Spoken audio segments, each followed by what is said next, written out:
ആദ്യത്തെ 5 പുസ്തകം, ഉൽപ്പത്തി പുസ്തകം, പുറപ്പാട് പുസ്തകം, ലേവ്യ പുസ്തകം, സംഖ്യാ പുസ്തകം, ആവർത്തന പുസ്തകം, അങ്ങനെ 5 പുസ്തകം. പുതിയ നിയമത്തിലെ 5 പുസ്തകം എഴുതിയത് യോഹന്നാൻ അപ്പോസ്തലന. ഒന്ന് സുവിശേഷ പുസ്തകം, രണ്ടാമത് എഴുതിയത് 3 ലേഖനം അദ്ദേഹം നമുക്ക് തന്നിട്ടുണ്ട്. യോഹന്നാന്റെ 1-ാം ലേഖനവും 2-ാം ലേഖനവും 3-ാം ലേഖനവും, പിന്നെ വെളിപ്പാട് പുസ്തകം. വളരെ ശക്തമായിട്ട് ദൈവം യോഹന്നാനെ ഉപയോഗിച്ചു. ഞാൻ പറയാറുണ്ട്, യോഹന്നാന്റെ ഒരു പ്രത്യേകത, പ്രാരംഭത്തിലൊക്കെ അല്പം എടുത്തിയാട്ടക്കാരൊക്കെയാ. അവർ ഒരു ബ്രദർ ഉണ്ടായിരുന്നു, പുള്ളിയുടെ പേര് യാക്കോബ് എന്ന, യോഹന്നാന്റെ സഹോദരൻ യാക്കോബ്. ഇവരുടെ അപ്പച്ചന്റെ പേര് സെബദി എന്ന, അതുകൊണ്ട് സെബദി പുത്രന്മാര് എന്ന്. അമ്മയുടെ പേര് ശലോമയ. അത് യേശുക്രിസ്തുവിന്റെ അമ്മ മറിയത്തിന്റെ ഇളയ സഹോദരിയാണെന്നാ പറയുന്നത്. ദൈവത്തിന്റെ മഹത്വം. എന്നാ നിങ്ങൾ ഇങ്ങനെ ഇരിക്കുന്നേ? ഓ ദൈവത്തിന്റെ മഹത്വം. അതോ ഇനി എപ്പോഴും ഇങ്ങനെ തന്നെ ആണോ എന്നുള്ളതാണ്. അതിങ്ങനെ ഇരിക്കുന്നുണ്ട് ഈ മഴയൊക്കെ പിടിച്ച്. അപ്പൊ ശ്രദ്ധിക്കുക. അപ്പോൾ യോഹന്നാന്റെ അമ്മ, യേശുക്രിസ്തുവിന്റെ അമ്മ മറിയത്തിന്റെ ഇളയ സഹോദരി ശലോമ, അപ്പനാണ് സെബദി. 2 സഹോദരങ്ങള് യാക്കോബും യോഹന്നാനും. ഇവരെ പറ്റി ഒരു പ്രയോഗം ഇടിമക്കൾ എന്ന. ഇടിമക്കള് നമ്മുടെ സഭയിലൊക്കെ ഇടിമക്കളുണ്ട്. കമ്മിറ്റി കൂടുമ്പോ ഉണ്ട്. ഇടിച്ചിടിച്ച് ഒരേ സഭയുണ്ടാക്കുക. ഇവിടെ ഇടി, അപ്പോൾ സഭ, പിന്നെ സഭയുണ്ടാകുന്നത് വലിയ കാര്യം. അപ്പോൾ ഇടിമക്കള് ദൈവത്തിന്റെ മകൾ. നാളെ ഒരാൾ പറഞ്ഞു, അവൻ എന്നെ അറിയത്തില്ലെന്ന്. ഞാൻ ഇവിടുത്തുകാരനാ, എന്നെ എന്നോടല്ല മിണ്ടുന്നില്ല. നിങ്ങൾക്ക് പിടികിട്ടുന്നില്ലല്ലോ. ഇടിമക്കള്. ഒരാള് പണ്ട് പറഞ്ഞു, പാലത്തിന് ഇക്കരെ കയറുകയായിരുന്നു. ഏത് പാലമാ? മിണ്ടുന്നില്ല. ചാത്തങ്കേരി എന്നെ വരും പമ്മയിരിക്കുന്നത്. ഇടിമക്കള്. അത് ഞാൻ ആ ഭാഗത്തേക്ക് പോകുന്നില്ല, വെറുതെ ഇതിന് ആലോചന ഉണ്ടാക്കുന്നത്. അപ്പോൾ ഇവര് ക്ഷിപ്രകോപികൾ എടുത്തിയാട്ടക്കാരാ. അതുകൊണ്ട് ഈ യേശു ശുശ്രൂഷകളൊക്കെ ചെയ്ത് വചനം പറഞ്ഞപ്പോൾ ചിലരെ അംഗീകരിക്കുന്നില്ല. അപ്പൊ ഇവര് വന്ന് പറഞ്ഞു, തീ ഇറക്കട്ടെ. കർത്താവ് പറഞ്ഞു, അങ്ങനൊന്നും ചെയ്യരുത്, നമ്മുടെ മാർഗം അങ്ങനെയുള്ളതല്ല. അപ്പൊ അല്പം എടുത്തിയാട്ടൊക്കെ ഉണ്ട്. പക്ഷേ ദൈവം ഈ യോഹന്നാനെ പാകപ്പെടുത്തി, ക്രമപ്പെടുത്തി കർത്താവിന്റെ ശുശ്രൂഷയിൽ ശക്തനാക്കി തീർത്തു. ഇവരെ വിളിച്ചപ്പോ തന്നെ അങ്ങനെ. യേശു ഗലീല കടപ്പുറത്തോടെ നടന്നപ്പോൾ ആദ്യം 2 പേരെ കണ്ടു.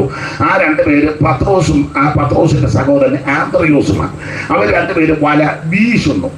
മീൻ കിട്ടിയില്ലയോ എന്നുള്ളതല്ല. സാറ് പറഞ്ഞു, ഇവിടെ നേരത്തെ പറഞ്ഞിട്ട് ഇതുവരെ കിളിച്ചില്ലെന്ന്. കിളിക്കും, കാരണം നിന്റെ അപ്പത്തെ വെള്ളത്തിന്മേൽ എറിയുക. സ്തോത്രം. എറിഞ്ഞ ഉടനെ ഒന്നും ചിലപ്പോൾ മണ്ണെന്ന് വരികയല്ല. ചിലപ്പോൾ 2, 3, 5, 10 വർഷം കഴിഞ്ഞായിരിക്കും കിളുക്കുമെന്നുള്ളത് ഉറപ്പാണ്.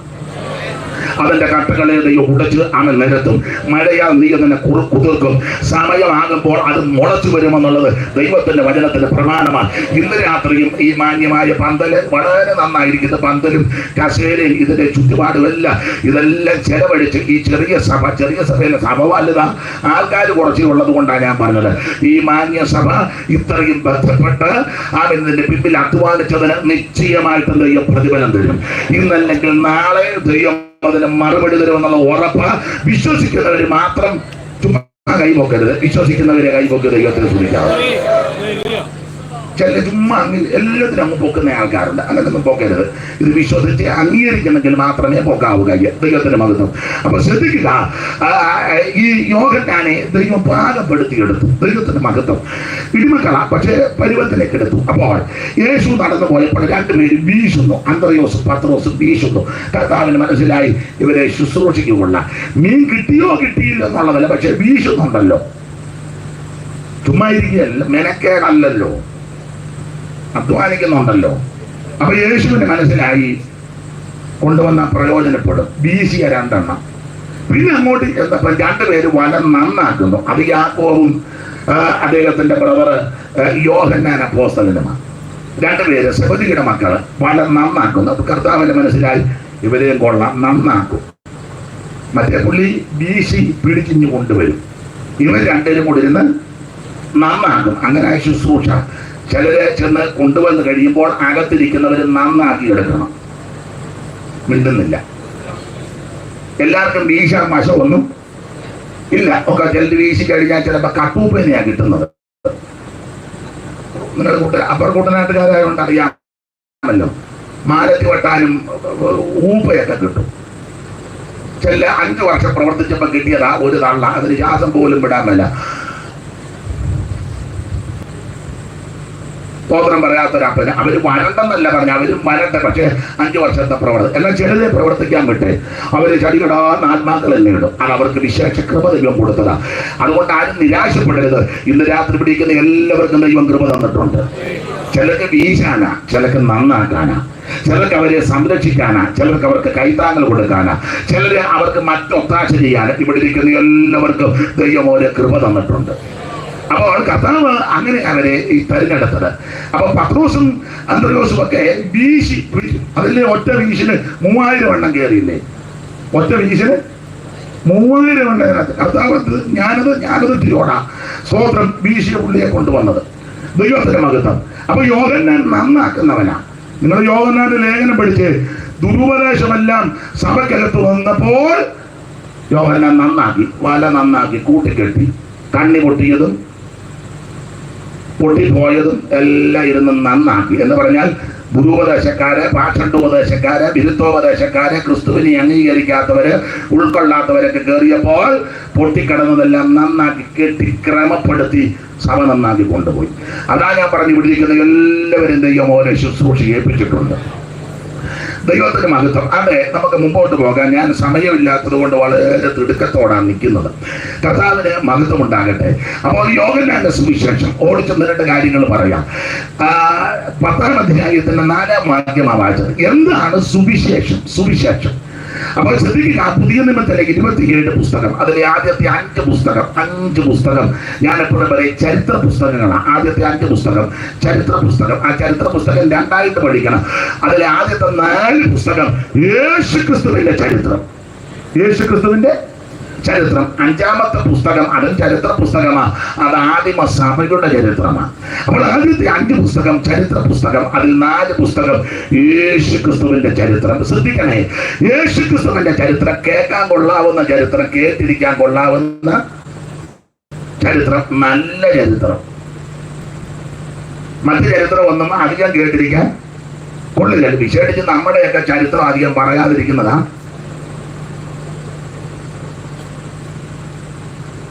ഞാനൊരു വീട്ടിൽ ചെന്നപ്പോൾ അമ്മ ചരിത്രം പറയാന്ന് പറഞ്ഞപ്പോൾ മക്കൾ പറഞ്ഞു വേണ്ട വിശേഷം ഒന്നും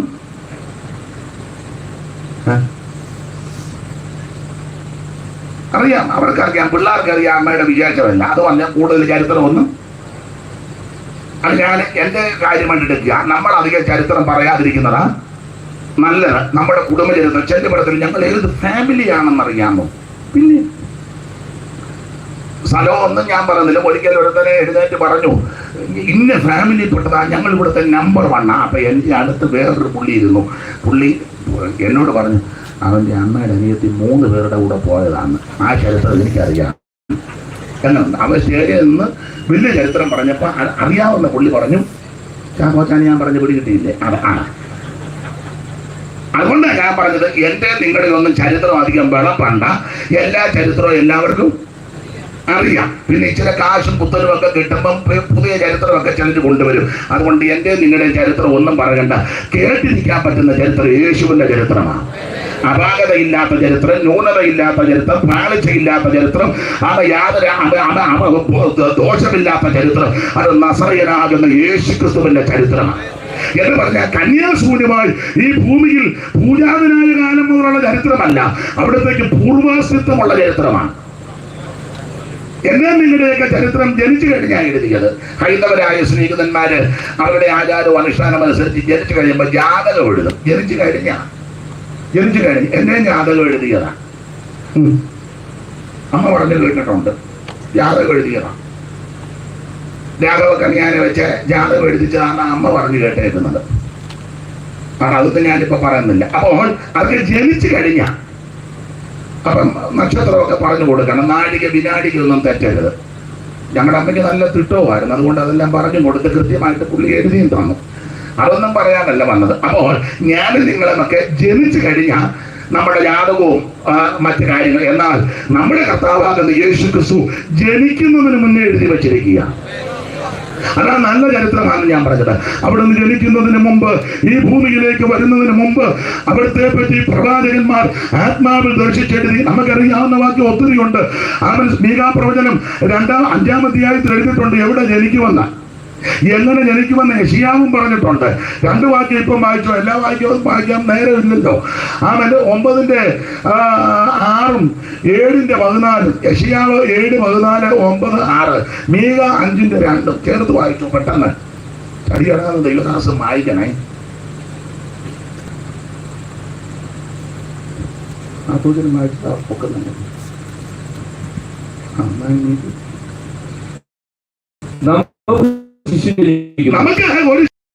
നമുക്ക് ഒരു മകൻ നൽകപ്പെട്ടിരിക്കുന്നു. ആധിപത്യം അവന്റെ തോളിലിരിക്കും. അവൻ അത്ഭുത മന്ത്രി, വീരനാം ദൈവം, നിത്യപിതാവ്, സമാധാന പ്രഭു എന്ന് പേർ വിളിക്കപ്പെടും. യേശുക്രിസ്തുവിനെ പറ്റിയുള്ള പ്രവചനം വായിക്കുന്നവർക്കറിയാം. ദൈവത്തിന്റെ മകത്ത് 7:14 വായിച്ച് അറിവുള്ള വാക്യമാണ്. 7:14. അതുകൊണ്ട് കർത്താവ് തന്നെ നിങ്ങൾക്ക് ഒരു അടയാളം തരും. പിന്നെയോ ഗർഭിണിയായ ഒരു മകനെ പ്രസവിക്കും. കന്യാസൂനുമായി ഈ ഭൂമിയിൽ നമ്മുടെ കർത്താവാകുന്ന യേശുക്രിസ്തു ജനിക്കുന്നതിന് നൂറ്റാണ്ടുകൾക്ക് മുമ്പേ അവിടുത്തെ പറ്റി തിരുവെടുത്ത് എഴുതി വെച്ചിരിക്കുക. അതുപോലെ ചരിത്രമുള്ളവനാ ക്രിസ്തു. സ്തോത്രം. എവിടെ ജനിക്കുമെന്നാ മീക 5:2 പറഞ്ഞേക്കുന്നത്. വായിച്ചേ, പെട്ടെന്ന് വായിച്ചു. അറിവുള്ള വാക്യം എന്നാലും കർത്തദാസൻ വായിച്ചു തരുന്നതിന് ഒത്തിരി നന്ദിയുണ്ട് കേട്ടോ. ദൈവത്തിന്റെ മഹത്വം, കർത്താവിന്റെ മഹത്വം ഉണ്ടാകട്ടെ. നീയോ ബേത്ലഹേമേ, നീ യഹൂദ സഹസ്രങ്ങളിൽ ചെറുതായിട്ടിരുന്നാലും ഇസ്രായേലിന് അധിപതിയായിരിക്കുന്നവൻ എനിക്ക് നിന്നിൽ നിന്നും ഉത്ഭവിച്ചു വരും. അപ്പൊ നീ ചെറുതാ, പക്ഷേ അത് അധിപതിയായവൻ നിന്നിൽ നിന്നാ വരുന്നത്. ഒന്നുകൂടെ വാക്യം ഒന്ന് വായിച്ചേ കർത്തദാസനെ. നീയോ ബേത്ലഹേം എഫ്രാത്തേ, നീ യഹൂദ സഹസ്രങ്ങളിൽ ചെറുതാ, പക്ഷേ വരുവാനുള്ള മശിക നസറയനാകുന്ന യേശു നിന്നിൽ നിന്നാണ് ജനിച്ചു വരുന്നത്. അവിടെ ജനിക്കുന്നേ. പക്ഷെ യേശു ജനിച്ചപ്പോ ഇവിടെ ചെറുതാന്ന് പറഞ്ഞത് പിന്നീട് വായിച്ച വലുതാണ്. മത്തായിയിൽ അങ്ങനെ എഴുതിയേക്കുന്നത്. വായിച്ചേ, മത്തായി സുവിശേഷം 2-ാം അധ്യായത്തിൽ എന്തിയോ ദൈവത്തിന്റെ മഹത്വം, ബേത്ലഹേമിനെ പറ്റി ഒരു പരാമർശമുണ്ടല്ലോ. ആ തിരുവെടുത്തൊന്ന് വായിച്ചാട്ടെ. ദൈവത്തിന്റെ മഹത്വം. യഹൂദദേശത്തിലെ ബേത്ലഹേമേ, നീ യഹൂദ പ്രഭുക്കന്മാരുടെ ഒട്ടും ചെറുതല്ല. അവിടെ വായിക്കുന്നത് ഈ ചെറുതാ. മീകാ പ്രവചനത്തിൽ വായിച്ചത് ചെറുതാ. പക്ഷേ യേശു അവിടെ ജനിച്ചപ്പോൾ പറയുക, നീ ചെറുതല്ല, അവൻ ഒട്ടും ചെറുതല്ല, അവൻ നീ ശ്രേഷ്ഠനാ. ഇന്ന് രാത്രി നിന്റെ അപാകതകളും ന്യൂനതകളും പോരായ്മകളും പോഷത്വങ്ങളും പാളിച്ചകൾക്കെല്ലാം പരിഹാരം വരുത്തുവാൻ കഴിവുള്ളവനാ യേശു. സാറ് ഒരു വാക്ക് പറഞ്ഞത് നിങ്ങളെല്ലാം ശ്രദ്ധിച്ചല്ലോ. സ്തോത്രം. ഞാൻ ശ്രദ്ധിച്ചു. ദൈവത്തിന്റെ മഹത്വം ശ്രദ്ധിച്ചല്ലോ. കുടികിടപ്പെന്ന് പറഞ്ഞില്ലയോ? പക്ഷേ ദൈവം വലുതാക്കി. ആത്മീകത്തിലും ഭൗതികത്തിലും ദൈവത്തിന്റെ മഹത്വം. നീ യേശുവിന് ഇടം കൊടുക്ക, യേശുവിനെ രക്ഷിതാവായി സ്വീകരിക്ക, യേശുവിന് ഹൃദയം കൊടുക്ക. നിന്റെ ഇന്നത്തെ സ്ഥിതിക്ക് ദൈവം മാറ്റം വരുത്തും. പെന്തിക്കോസുകാർ മാറ്റം വരുത്തുവന്നല്ല, ദൈവം വരുത്തുവന്ന. ചെല്ലുപറഞ്ഞ കഞ്ഞിയും കാശുമൊക്കെ കൊടുത്ത് ആൾക്കാരെ ആക്കുന്നത്. പിന്നെ ചോറ് കൊടുത്തിട്ട് കേൾക്കുന്നില്ല. പിന്നെ ആ കഞ്ഞി, ചോറും സാമ്പാറും കോഴിയുടെ കാല് കൊടുത്തിട്ട് പിന്നെ ആ കഞ്ഞി. ഊളത്തരം പറയുന്നതിന് അധികം ഒരു ഇത് വേണ്ട. ദൈവത്തിന്റെ മഹത്വം. അപ്പൊ ഒരു കാര്യം, യേശുക്രിസ്തു ജനിക്കുന്നതിന് എത്രയോ കൊല്ലം മുമ്പ് അവിടുത്തെ പറ്റി എഴുതിയിരിക്കുന്നത്. അതാണ് ഞാൻ പറയാം, നല്ല ചരിത്രമായ യേശുവിന്റെ ചരിത്രം. ജനിക്കുന്നതിനും നൂറ്റാണ്ടുകൾക്ക് മുമ്പ് ചരിത്രമെല്ലാം എഴുതി വച്ചിരിക്കുക. കൊരിന്ത്യലേഖനത്തിൽ പൗലോസ് പറഞ്ഞത് ചുമ്മാ ജനിച്ചതല്ല, ചുമ്മാ ജീവിച്ചതല്ല, ചുമ്മാ മരിച്ചതല്ല. അവിടുത്തെ പറ്റി തിരുവഴുത്ത് നേരത്തെ എഴുതി വച്ചിരിക്കുക. 15:3 മുതൽ വായിച്ചു. കൊരിന്ത്യർക്ക് എഴുതിയ 1-ാം ലേഖനം 15-ാം അധ്യായത്തിന്റെ 3 മുതൽ വായിച്ചു. ക്രിസ്തു നിങ്ങളുടെ പാപങ്ങൾക്ക് വേണ്ടി തിരുവഴുത്തിന് പ്രകാരം മരിച്ചു അടക്കപ്പെട്ടു. ക്രിസ്തു നിങ്ങളുടെ പാപങ്ങൾക്ക് വേണ്ടി പാപപരിഹാരം വരുത്തുവാൻ തിരുവഴുത്തുകളിൻ പ്രകാരം മരിച്ചു അടക്കപ്പെട്ട് തിരുവഴുത്തുകളിൻ പ്രകാരം 3-ാം നാൾ ഉയർത്തെഴുന്നേറ്റു. അങ്ങനെ അങ്ങനെയെങ്കിൽ ഇങ്ങനെ ചേർത്തൊന്ന് ചിന്തിച്ചോ. അവൻ യേശു ക്രിസ്തു തിരുവെടുത്ത് പറഞ്ഞതുപോലെ ഈ ഭൂമിയിൽ ജനിച്ചു, തിരുവെടുത്ത് പറഞ്ഞതുപോലെ അവിടുന്ന് ജീവിച്ചു, തിരുവെടുത്ത് പറഞ്ഞതുപോലെ അവിടുന്ന് മരിച്ചു, തിരുവെടുത്ത് പറഞ്ഞതുപോലെ അവിടുന്ന് ഉയർത്തു. അങ്ങനെയെങ്കിൽ പ്രിയരെ, തിരുവെടുത്ത് പറയുന്നത് പോലെ അവിടുന്ന് തിരിച്ചു വരും. അതാണ് നമ്മുടെ പ്രത്യാശ. നിങ്ങൾ ഒരു സഹകരണ മനോഭാവത്തോടിരിക്കണം. നിങ്ങളിങ്ങനെ എന്തുവാ പോട്ടെ, അത് സ്റ്റേജിലിരിക്കുന്നവർ എല്ലാവരും ചുമ്മാ ഇരുന്നേറ്റൊന്നും കാര്യമില്ല. ഞാനും ഉണ്ടായിരുന്നെന്ന് പറഞ്ഞിട്ട് നമ്മളെല്ലാം കൂടെ ഒന്നിച്ചാ ശുശ്രൂഷിക്കുന്നത്. ദൈവത്തെ ചില പാസ്റ്റർമാരുണ്ട്, അവർ പ്രസംഗിച്ച് വലിയ ഇളകിക്കോട്ടെ, ഇവരനങ്ങുകയല്ല. അങ്ങനെയുള്ളവരാരും സ്റ്റേജിലിരിക്കരുത്. പിന്നെ തീരെ വയ്യാത്തവരും അവസാറിനെ പോലുള്ളവരൊക്കെ ആവശ്യതയുള്ളവർ ഇളകണ്ട, വല്ല കുഴപ്പവും വന്നാൽ പിന്നെ ആശുപത്രി കൊണ്ടുപോകണം. എങ്കിലും എനിക്ക് കാണുമ്പോൾ അറിയാം ഇതൊക്കെ സഹകരിക്കുന്നത് എങ്ങനെയാണ്. നിങ്ങളും സഹകരിക്കുന്നതിൽ ദൈവത്തെ മഹത്വപ്പെടുത്തോ. നാം ഒന്നിച്ച് കർത്താവിനെ മഹത്വപ്പെടുത്തണം. അപ്പൊ ശ്രദ്ധിക്കുക, യേശുക്രിസ്തുവിന്റെ ചരിത്രം അതാ ഏറ്റവും നല്ല ചരിത്രം. കേൾക്കാൻ കൊള്ളാവുന്ന ചരിത്രം, കേട്ടിരിക്കാൻ കൊള്ളാവുന്ന ചരിത്രം, അപാകതയില്ലാത്ത ചരിത്രം, യാതൊരു പ്രേണിച്ചയില്ലാത്ത ചരിത്രം. അത് നസറേയനാകുന്ന യേശുക്രിസ്തുവിന്റെ ചരിത്രമാണ്. അതോർത്ത് ഞാൻ ദൈവത്തെ സ്തുതിക്കുന്നു, ദൈവത്തിന് മകത്താണ്. അപ്പൊ ആദ്യത്തെ 4 പുസ്തകം യേശുക്രിസ്തുവിന്റെ ചരിത്രമാണ്. മത്തായി, മർക്കോസ്, ലൂക്കോസ്, യോഹന്നാൻ. 5-ാമത്തെ ചരിത്ര പുസ്തകം അപ്പോസ്തല പ്രവൃത്തി, ആദിമ സഭയുടെ ചരിത്രമാണ്. എല്ലാം വിവരിക്കുന്നില്ല. പിന്നീട് ലേഖനങ്ങളാണ്. റോമാലേഖനം മുതൽ യൂദയുടെ ലേഖനം വരെ 21 ലേഖനം മുഴുവൻ ഉപദേശ വിഷയങ്ങളാണ്. എന്ന് പറഞ്ഞാൽ സുവിശേഷം കേട്ട് ഇതിനകത്ത് വരുന്നവർക്ക് ഉപദേശം കൊടുക്കണം, നന്നായിട്ട് ഉപദേശം കൊടുക്കണം. ഇപ്പൊ അതൊന്നും ഇഷ്ടമല്ല, കൊടുക്കാനും ഒക്കുന്നില്ല. അറിയാമെങ്കിലും കൊടുക്കാനും ഒന്നും ഉപദേശം ഒന്നും തീർത്ത് പറയാൻ മേല. ഇപ്പൊ പറഞ്ഞു കഴിഞ്ഞ ഉടനെ സഭ വിട്ടു പോകും. ഉടനെ പറയും അവിടെ ഇത്ര ഒന്നും പറയത്തില്ല, ഞങ്ങൾ അങ്ങോട്ട് പോകാം. അവരും പ്രാർത്ഥിച്ചോണ്ടിരിക്കുക 2 കിട്ടാൻ. ഉടനെ അവിടെ ചേർന്ന് പറയും അവിടെ വലിയ ബുദ്ധിമുട്ടാണ്, അവിടെ ബുദ്ധിമുട്ടാണ്. ഉപദേശം ഒന്നും പറയത്തില്ല. കാരണം പാസ്റ്റർമാരും എല്ലാം പേടിച്ചായിരിക്കുന്നത്. ആകെ 3-4 എണ്ണം. അതിനെ എന്ത് തട്ടിത്തൂരി കളയണ്ട വെച്ചോണ്ട് ഇങ്ങനെ പൊത്തിയിരിക്കുക. പണ്ട് ചിരട്ടയ്ക്കകത്ത് മണ്ണിട്ടേക്ക് നമ്മൾ പൊത്തുകയല്ലേ പിള്ളേര്. നിങ്ങളാരും കളിച്ചിട്ട് നിങ്ങൾ വേറെ കളിയായിരിക്കും.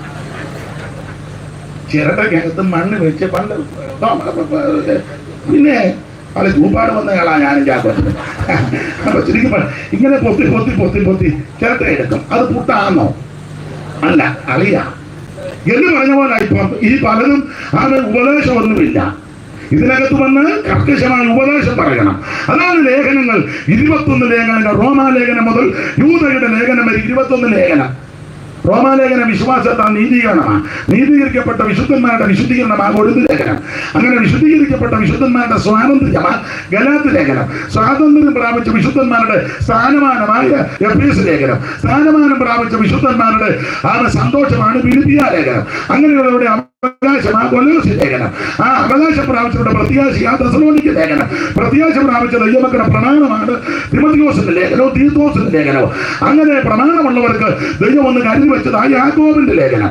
അങ്ങനെ കരുതി വെച്ച ദൈവമക്കൾക്ക് വേണ്ടി പ്രവർത്തിയിൽ ഉത്സാഹരാകണം. ആ യാക്കോബ് ഉപദേശമാണ്. വിശ്വാസം മാത്രം പ്രസംഗിച്ചാൽ പോലെ പ്രവൃത്തിയും വേണം. പ്രവൃത്തിയില്ലാത്ത വിശ്വാസം നിർജീവമാണ്. രാവിലെ ഒരുത്തൻ വീട്ടിൽ വന്നു, നമ്മൾ ചെല്ലി ചോദിക്കുന്നത് കട്ട കുടിച്ചാച്ചായിരിക്കും വന്നല്ലയോ? മറ്റേ പുള്ളി ആയിരിക്കുമല്ലയോ? ചാത്തങ്കരി പാലത്തിന് അവിടെ ഒന്ന് പറയാം യേശു ക്രിസ്തു രക്ഷിച്ചു. ആരുണ്ട്? ആരുമില്ലടാ. നിന്റെ വീട്ടിൽ വന്നാൽ കൈ അറുത്താ ഉപ്പ് തരികയല്ല. എന്നുവെച്ചാൽ പാലത്തിലോട്ട് ആ പാലത്തിന്റെ കൈവരിയെ കോളാമ്പി വെച്ചു നിന്ന് അലറുക.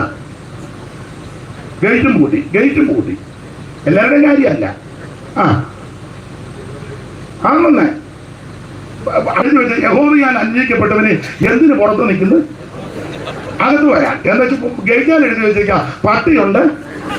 എന്തിനാ 2 കൂടെ എഴുതുന്നേ? ഒന്നെങ്കിൽ പട്ടി ഉണ്ടെന്ന് എഴുത്, ഇല്ലെങ്കിൽ ദൈവം ഉണ്ടെന്ന് എഴുത്. ഞാൻ പറയുന്നത് നിന്നൊക്കെ മനസ്സിലാകുന്നില്ലേ? സാറിന് മനസ്സിലാകുമെന്ന് എനിക്കറിയാം. മനസ്സിലാകുന്നില്ലേ? പക്ഷെ അതിന് എല്ലാവരും മനസ്സിലാകുന്നുണ്ട്. മനസ്സിലായാൽ മതി. 2 കൂടെ എഴുതി വെക്കരുത്. വെടിവെക്കുകയും തല്ലിക്കൊല്ലുകയും ചെയ്യരുത്. പ്രവർത്തിക്കില്ലാത്ത വിശ്വാസം നിർജീവമാണ്. ദൈവത്തിന് മഹത്വം. അതുകൊണ്ട് അബ്രഹാം പ്രവർത്തിക്കാൻ ദൈവം തെളിയിച്ചു കൊടുത്തത്. തന്റെ ഏകജാതനെ യാഗം കഴിപ്പാൻ അവൻ പ്രവൃത്തിയാൽ തെളിയിച്ചു കൊടുത്തു. വിശ്വാസവും പ്രവൃത്തി ഒരു പക്ഷിയുടെ രണ്ട് ചിറക് പോലെ. അത് നമുക്ക് ആ ഭാഗം വിട്ടേക്കാം. അപ്പോൾ യാക്കോബിന്റെ ലേഖനം പ്രവൃത്തിക്ക് ഊന്നൽ കൊടുത്തിരിക്കുക. ദൈവത്തിന് മഹത്വം. അവൻ പത്രോസിന്റെ ലേഖനം അവൻ പ്രത്യാശയുടെ സ്വീകാര്യം മുറുകെ പിടിക്കണം. നമുക്കൊരു വലിയ ജീവനുള്ള പ്രത്യാശ. യോഹന്നാന്റെ ലേഖനം മുഴുവൻ അവൻ ദൈവസ്നേഹത്തെ പറ്റിയ ദൈവസ്നേഹം. ഞാൻ നിങ്ങളുമൊക്കെ സ്നേഹത്തെ പറ്റി പ്രസംഗിക്കും, പാടും, പ്രാർത്ഥിക്കും. ഭയങ്കര പ്രസംഗമാണ് സ്നേഹം. അഗാപ്പെ അനിയനോട് വേണ്ടിയിട്ട് 5 വർഷമായി. വിഷയം തന്നെ അഗാപ്പെ, സ്വന്തം അനിയനോട് വേണ്ടിയിട്ട്. അപ്പൊ ഒരാളെന്നോട് പറഞ്ഞു ആകപ്പേയാന്ന് പറഞ്ഞു. ഇവനെല്ലാം ആരെ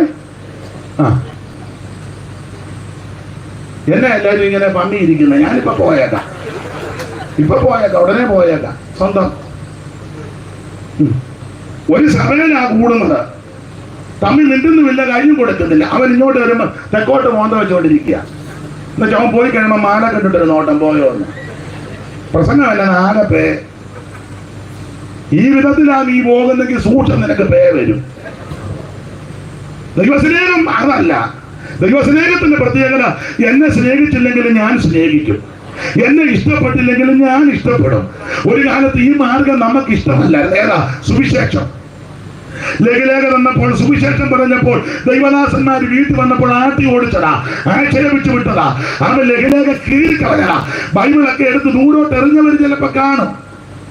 ഇഷ്ടപ്പെട്ടതല്ല, തട്ടി കളഞ്ഞേച്ച് നമ്മൾ നമ്മുടെ ഇഷ്ടത്തിന് ഓടിപ്പോയി. എന്നാ പോയവനതിലേ അങ്ങ് പൊക്കോട്ടെന്ന് പറഞ്ഞ് ദൈവം വിചാരിച്ചില്ല. നീ പോയ നിന്റെ പിന്നാലെ നിന്നെ തേടി വന്നു. അതാ കാൽവരിയിലെ സ്നേഹം.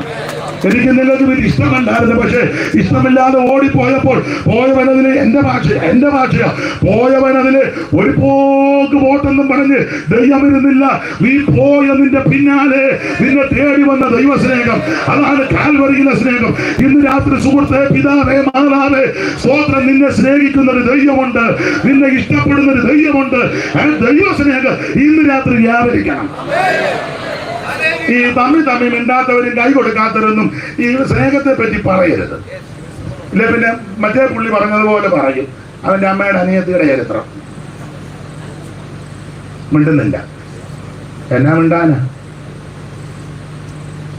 എന്നാ ഞാൻ ഇച്ചിരിയുടെ സമയം എടുത്തോട്ടെ? ആയിക്കോട്ടെ. അല്ല, ചിലരുടെ മുഖം കണ്ടിട്ട് വയ്യാവേലിയാണല്ലോ എന്ന്. എന്നെ കൊണ്ട് ഇതൊക്കെ ഒക്കുള്ളൂ, ഇങ്ങനെ ഒക്കുള്ളൂ. ദൈവത്തിന്റെ മഹത്വം. നമ്മുടെ പ്രമാണം എന്നാന്നറിയാം, ഈ കന്നത്തടിച്ചാൽ ഇവിടെ കാണിച്ചു കൊടുക്കണം. ഇതാണ് നമ്മുടെ പ്രമാണം. വായിച്ചിട്ടില്ലേ? ഇരിപ്പ് കണ്ടിട്ട് അതും വായിക്കില്ലെന്ന് തോന്നുന്നു. അങ്ങനെ പ്രമാണം അതാണ്. നിന്നെ ആക്ഷേപിക്കും, പരിഹസിക്കും, നിന്ദിക്കും, ഒറ്റപ്പെടുത്തും, വിടക്കെന്നൊക്കെ എണ്ണും. നിരാശപ്പെട്ടു പോകരുത്. സന്തോഷത്തോടെ സഹിച്ചേച്ച് അവരെ വീണ്ടും സ്നേഹിക്കണം. അതാണ് യേശുവിന്റെ സ്വഭാവം. യേശുവിന്റെ സ്വഭാവം. ആ ഗതസമനെ വെച്ച് പ്രാർത്ഥിക്കുമ്പോൾ വിയർപ്പ് രക്തത്തുള്ളിയായിട്ട് വീണെന്ന അങ്ങനെ എഴുതിയിരിക്കുന്നത്. വിയർപ്പ് പ്രാണവേദനയിലായി ദൈവത്തോട് അപേക്ഷിക്കുക. ജോസ പാടാൻ ഒക്കുന്നില്ലെങ്കിലും ഒരു വരി പാടാമോ? എനിക്ക് പാടാൻ പറ്റും. ഞാൻ പാടുമ്പോൾ എടുത്ത് പാടിയാണ്.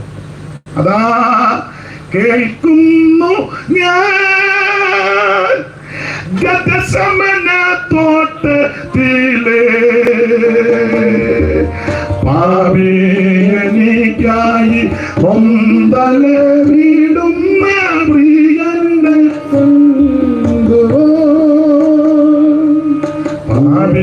പാപിയെനിക്കായി ഒന്തലെ വീടുന്ന പ്രിയന്റെ ശബ്ദമേ അതാ കേൾക്കുന്നു ഞാൻ ഗതസമന തോട്ടത്തിലെ പാപിയെനിക്കായി ഒന്തലെ വീടുന്ന പ്രിയന്റെ ശബ്ദമേ.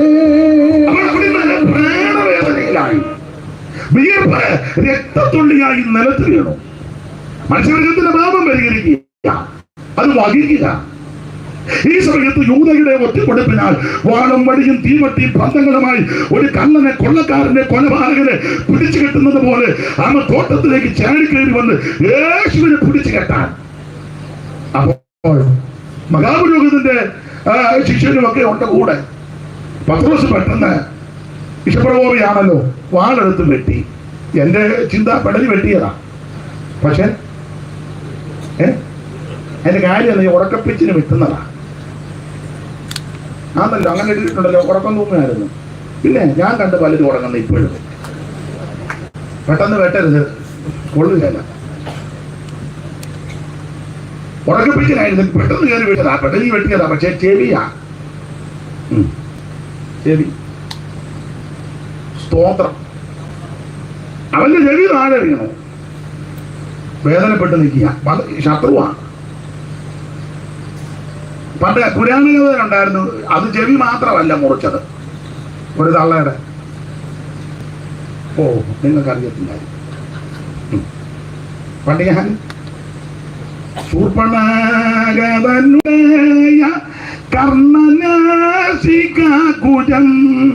അങ്ങനെ പണ്ട് ചൊല്ലിയിട്ടുള്ളതാണ്. ഇവിടെ ചെവിയാ, അത് മുറിച്ചിട്ട് ഒന്നും ചെയ്തില്ല.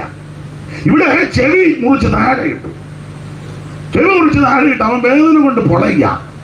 യേശുവിന്റെ ദിവ്യ സ്വഭാവം ആ ചെവി എടുത്ത് ഫിറ്റ് ചെയ്തു, അവന്റെ വേദന ശമിപ്പിച്ചു. ആരുടെയാണെന്നറിയാമോ? ശത്രുവിന്റെ, പിടികൂടാൻ വന്നവന്റെ, പിടിച്ചു കെട്ടാൻ വന്നവന്റെ. അതാ യേശു. അവന്റെ വേദനയ്ക്ക് ശമനം വരുത്തി. ശ്രദ്ധിച്ചേ, യേശു പ്രാണവേദനയില്ല. താൻ പ്രാണവേദനയിലായിരിക്കുമ്പോഴും അവന്റെ അല്ല, ശത്രുവിന്റെ വേദനയ്ക്ക് പരിഹാരം വരുത്തി അവനാ ക്രിസ്തു. ആ സ്വഭാവമാ എനിക്കും നിങ്ങൾക്കും വേണ്ടത്. മിണ്ടുന്നില്ലല്ലോ ആരും. നമ്മളാരുന്നേ പറയാം, അവന്റെ മറ്റേ ചെവിയും കൂടെ ഉന്നമില്ലാത്ത നീ എന്തിനാണ് ആ വേട്ട ഇറങ്ങുന്ന തങ്കച്ചന്റെ കൊടുത്തിരുന്ന അവൻ കാലും കൂടെ. ദൈവത്തിന്റെ മഹത്വം എല്ലോ മനസ്സിലാകുന്നുണ്ടോ? യേശുവിന്റെ സ്വഭാവം അതാ. മാത്രമല്ല, തന്നെ അടിച്ച് ഉപദ്രവിച്ച് ചാട്ടുമാറ് കൊണ്ട് അടിച്ച് ചാട്ട വലിക്കുമ്പോൾ മാംസം പറഞ്ഞ് കിടന്നു മാറുക. പ്രവചനാത്മാവിന് സങ്കീർത്തനക്കാരെ പാടി മുതുക് ഉടവയാല് പോലെ നീളത്തിൽ കീറി മുൾക്കിരിയുടെ കാര്യായി. ഏതാണ്ട് 2.5-3 ഇഞ്ച് നീളമൊക്കെ മുള്ളിന് വരുമെന്ന. ഞാൻ ഒരിക്കൽ നമ്മുടെ പ്രഥമ സഭയിലെ ബഹുമാന്യ കർത്തദാസൻ ജോർജ് കോശി മൈലപ്പറയുടെ വീട്ടില് പലപ്പോഴും പോകാറുണ്ട്. ഞങ്ങൾ വളരെ അടുപ്പമാണ്. അപ്പൊ ചെന്നപ്പോൾ ഒരു ദിവസം ഞാൻ പറഞ്ഞു, പാസ്റ്റർ കയറി വരാൻ പറഞ്ഞു. എന്നെ കയറ്റി മേളത്തെ റൂമില് ബൈബിൾ സംബന്ധമായ പല കാര്യങ്ങൾ അവിടെ ഉണ്ട്. അപ്പൊ എന്നോട് പറഞ്ഞത് ഇത് കണ്ടോന്ന് ചോദിച്ചു. ഞാൻ ചോദിച്ചത്, ഇതാണ് മുൾക്കിരീടം, യേശുവിനെ അടിച്ചത്. ആ വെച്ച മുള്ളല്ല, അദ്ദേഹം അവിടെ പോയപ്പോൾ കൊണ്ടുവന്നതാണ്. ഇത്ര നീളമുണ്ട് മുള്ളിന്, ഇത്ര നീളം കൂടുതൽ. ഇത് അടിച്ചയറക്കിയത്. ചരിത്രം പറയുന്നത് മുള്ള് അടിച്ച് ഇറക്കിയപ്പോൾ കണ്ണ് വെളിയിലോട്ട് തെള്ളി വന്നാണ്. അതുകൊണ്ടൊക്കെയാ കണ്ടിട്ട് മനസ്സിലാകാതിരുന്നത്. പ്രവചനാത്മാവിൽ പ്രവാചകൻ പാടി കണ്ടാൽ ഏളല്ലെന്ന് തോന്നുമാറ് അവിടുന്ന് വിരൂപമാക്കപ്പെട്ടു. എന്തിനാണെന്നറിയാമോ? എനിക്ക് നിനക്ക് രൂപം വരാൻ വേണ്ടി, അവിടുന്ന് നമുക്ക് വേണ്ടി വിരൂപമാക്കപ്പെട്ടു. മുൾക്കിരീടധാരിയായി, മുഖത്ത് തുപ്പലേറ്റ്, കണ്ണ് മൂടിക്കെട്ടി കന്നത്തടിയേറ്റ്, അവൻ തന്നെ ഒത്തിരി പേരെ ആക്ഷേപിച്ച് പരിഹസിച്ച് തീർന്ന ശേഷം അങ്ങനെ എഴുതിയേക്കുന്നത്. അടിച്ചുപദ്രവിച്ച് വേദന കൊണ്ട് പൊളയുക. ദൈവത്തിന്റെ മഹത്വം. ഞാൻ ഇങ്ങനെ പറയാറുണ്ട്, നിങ്ങൾക്ക് അറിവുള്ള കാര്യമാണ്. ഇങ്ങനെല്ലാം തന്നെ ഉപദ്രവിച്ചിട്ടും യേശു തന്നെ അടിച്ച് ആരെയും ഭീഷണിപ്പെടുത്തിയില്ല. നമ്മളായിരുന്നല്ലോ, ഞാനോ നിങ്ങളോ ആയിരുന്നേ അടിച്ചോടാൻ ഞാൻ നിന്നെ നോട്ട് ചെയ്തിട്ടുണ്ട്, ഞാനൊന്ന് ഉയർത്ത് വന്നോട്ടെ, നിനക്ക് ഞാൻ നിന്നെ അടുത്ത ഇനി ആടെ കൊച്ചുമോനല്ലേ ഞാൻ കണ്ടു. നിന്നെ ഇപ്പൊ ഞാൻ കുനിഞ്ഞു നിൽക്കുന്നതേ ഉള്ളൂ. ഞാൻ വരും. നമ്മളും അങ്ങനെയൊക്കെ ഭീഷണി മുടക്കും ഇല്ലേ? പിന്നെ മുടക്കും. ഇപ്പൊ തന്നെ മുടക്കി വെച്ച് വലിയ ഇരിപ്പുണ്ട്. സ്തോത്രം. യേശു ആരെയും ഭീഷണിപ്പെടുത്തിയില്ല. മാത്രമാണ് അവിടുത്തെ ദിവ്യ സ്വഭാവം. 3-ാം ദിവസം തിരുവെടുത്ത് പറഞ്ഞ പോലെ ഉയർത്തിട്ട് പോലും അടിച്ച് ആരുടെ മുന്നിൽ യേശു ചെന്നില്ല. തന്നെ ഉപദ്രവിച്ച റോമൻ പടയാളിയുടെ മുന്നിൽ യേശു ചെന്നിരുന്നെങ്കിൽ അവൻ അറ്റാക്ക് വന്ന് യാകും. അങ്ങനെ പോലും യേശു ഒന്ന് പേടിപ്പിച്ചില്ല. നമ്മളായിരുന്നു ഉയർത്താൻ ആദ്യം കറുത്ത ഗ്ലാസ് ഇട്ട കാറയില് കരോതാവിന്റെ പാലസിന്റെ വാതൊക്കെ ചെന്ന് ഹോണടിക്കും, മിണ്ടുകയല്ല, ഗ്ലാസ് പതുക്കെ താക്കും, കരോതാവ് നോക്കുമ്പോൾ തഞ്ചുട. ഇതൊക്കെയാണ് നമ്മുടെ പരിപാടികൾ.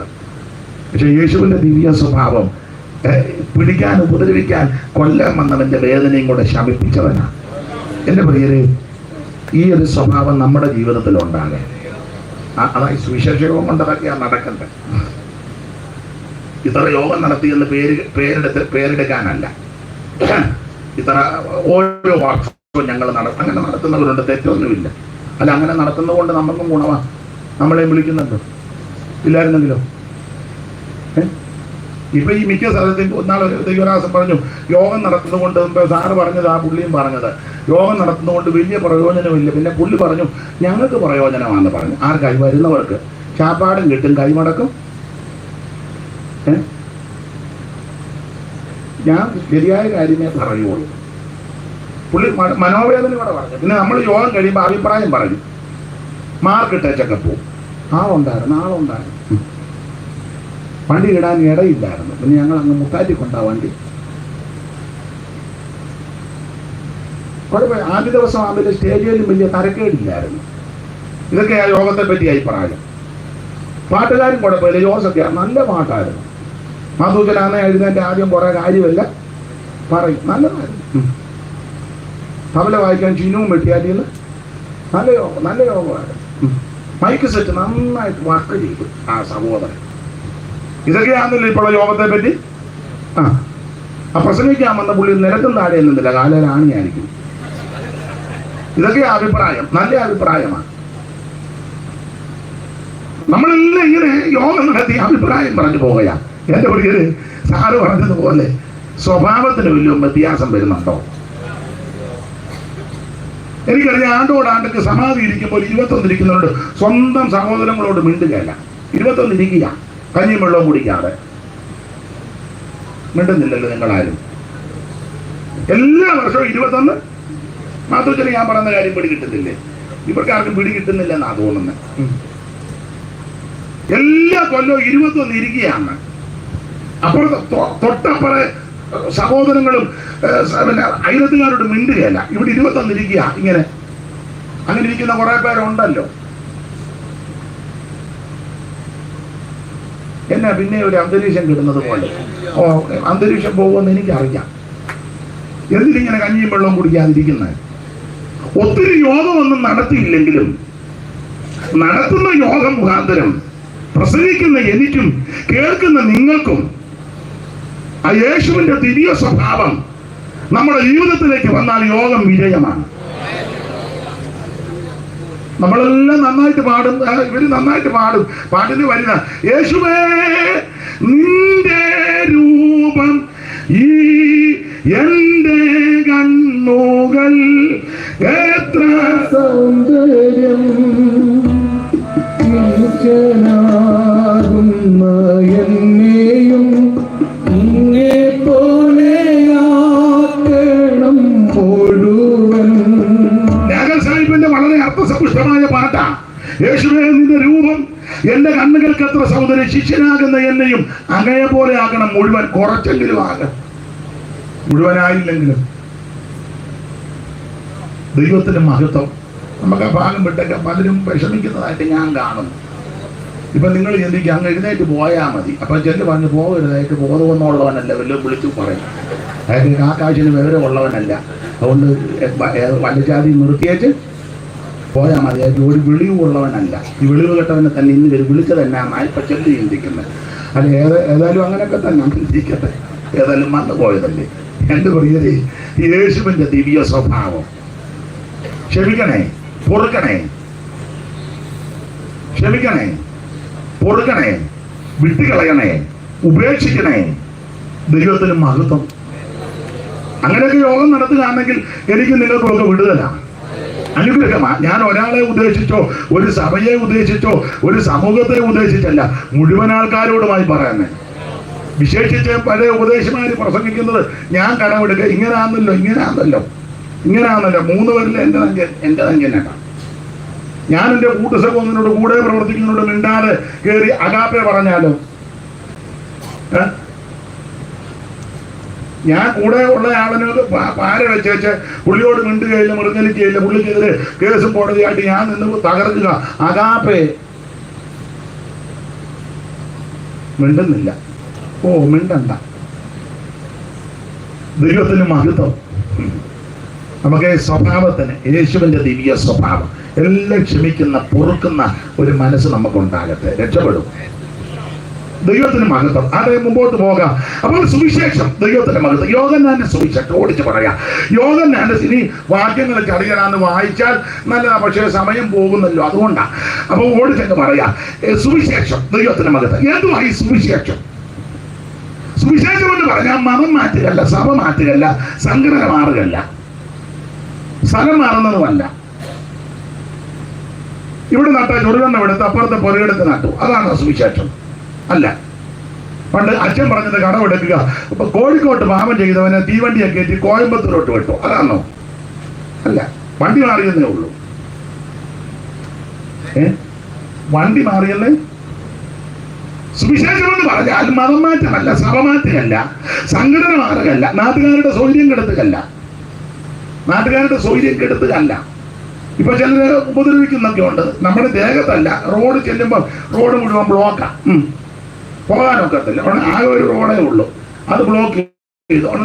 എന്നിട്ട് ചില ആ പൊടിമീശി വന്ന് പിരിച്ചിട്ട് ഇന്നാളെടുത്ത പറഞ്ഞു അങ്ങനെ ഉണ്ട്. ഇവന്റെ പെമ്പളയ്ക്ക് ശ്രീധരൻ കിട്ടിയതാ. അധികാരികൾ കണ്ണടക്കുക. അതേസമയം നമ്മൾ ഒരു സുവിശേഷ യോഗം നടത്തട്ടെ. ഒന്നാമത് നമ്മുടെ മൈക്കും കൊള്ളുകയല്ല. ഹല്ലേലൂയ എന്ന് പറയുമ്പോൾ അറിയാന്നാ കേൾക്കുന്നത്, അതാണ് നമ്മുടെ മൈക്ക്. പക്ഷെ അവർ മറ്റുള്ളവർ ഓരോ പോസ്റ്റേലും വെച്ച് കെട്ടിയിരിക്കും, ഓരോ പോസ്റ്റേലും. അതെ, ഓരോ പോസ്റ്റേലും ആണെന്ന് ആർക്കും പ്രശ്നവും ഇല്ല. റോഡും ബ്ലോക്കാക്കി, മിണ്ടുന്നില്ല. നാട്ടുകാരുടെ സ്വൈര്യം എടുത്ത് അല്ല സുവിശേഷം. മറ്റു വഴിമാള് ഇറക്കിയേച്ച് ആൾക്കാരെ മതത്തിൽ ചേർക്കുന്നത് അല്ല സുവിശേഷം. പോക്ക് ചൂണ്ടി ഭീഷണിപ്പെടുത്തിയേച്ച് ചേരാൻ ഞങ്ങളുടെ സംഘടന, അതല്ല സുവിശേഷം. ചേർന്നില്ല നിന്നെ ഇപ്പൊ കാച്ചിക്കളയും, അതാണോ സുവിശേഷം? അല്ല, ഇത് ഭീഷണിയല്ല, മറ്റുള്ളവന്റെ സ്വൈര്യം കെടുത്തുകയല്ല. സുവിശേഷം എന്ന് പറഞ്ഞാൽ മതം മാറ്റവും സഭമാറ്റവുമല്ല. സുവിശേഷം എന്ന് പറഞ്ഞാൽ ഒരു വ്യക്തിയ, അത് മറ്റാരുമല്ല, നസറായനാകുന്ന യേശു ക്രിസ്തു. പൗലോസ് വളരെ സ്പഷ്ടമായിട്ട് തിമോഥെയോസിന്റെ 2-ാം ലേഖനം 2-ാം അധ്യായത്തിന്റെ 5-ാം വാക്യത്തിൽ വളരെ സ്പഷ്ടമായിട്ട് ദൈവദാസനത് വായിച്ചോ. ദാവീദിന്റെ സന്തതിയായി ജനിച്ച് മരിച്ചിട്ട് ഉയർത്തെഴുന്നേറ്റിരിക്കുന്ന യേശു ക്രിസ്തുവിനെ ഓർത്തുകൊള്ളുക, അതാകുന്നു സുവിശേഷം. എന്നെ കേൾക്കുന്ന പ്രിയരെ, സുവിശേഷം ദാവീദിന്റെ സന്തതിയായി ജനിച്ചിട്ട് മരിച്ചിട്ട് ഉയർത്തെഴുന്നേറ്റ് നസറേയനാകുന്ന യേശു ക്രിസ്തു, അതാ സുവിശേഷം. വിശദീകരിക്കുന്നില്ല, പറഞ്ഞു വിടുക. അതാണ് സുവിശേഷം. അടുത്തത്, എന്തിനാ സുവിശേഷം? സുവിശേഷം എന്തിനാ? ചില ആൾക്കാർ പറഞ്ഞ ചിലരുടെ വയറ്റിപ്പഴപ്പനാണ്. വയറ്റിപ്പഴപ്പ്, എല്ലാവരും വയറ്റിപ്പഴപ്പന. പിന്നെ വിളിക്കുന്ന എല്ലാവർക്കും ആവശ്യമല്ലയോ? പിന്നെ ചിലരുടെ വയറ് ചില വലുതും ചിലരുടെ വയറ് ചെറുതും. ചെറുതാണെങ്കിലും 8 പൊറോട്ട പിടിക്കുന്ന ആൾക്കാരുണ്ട്. എനിക്കറിയില്ല. ഈർക്കലി പരുവാണെങ്കിലും പുറകോട്ട് പോവുകയല്ല. നമ്മളവർക്കും ചെറിയ വയറാണ്, നല്ല പിടിയാണ്, പോളിങ് നല്ലതാണ്. വണ്ണമുള്ളവരും അത്ര മോശമല്ല, അവരും പുറകോട്ടൊന്നുമല്ല. അപ്പൊ ഇത് വയറ്റിപ്പഴപ്പിനാണ് എല്ലാവരും പറയുന്നത്. വയറ്റിപ്പഴപ്പ്, എല്ലാവരും വയറ്റിപ്പഴപ്പിനാ. സുവിശേഷം വയറ്റിപ്പഴപ്പിനല്ല. എന്നാലൊരു അമ്മ പറയുന്നു, ഇങ്ങനെ പറയുന്നത്, കുറെ ജോലിയും കൂലിയില്ലാത്ത കുറെ അവന്മാര്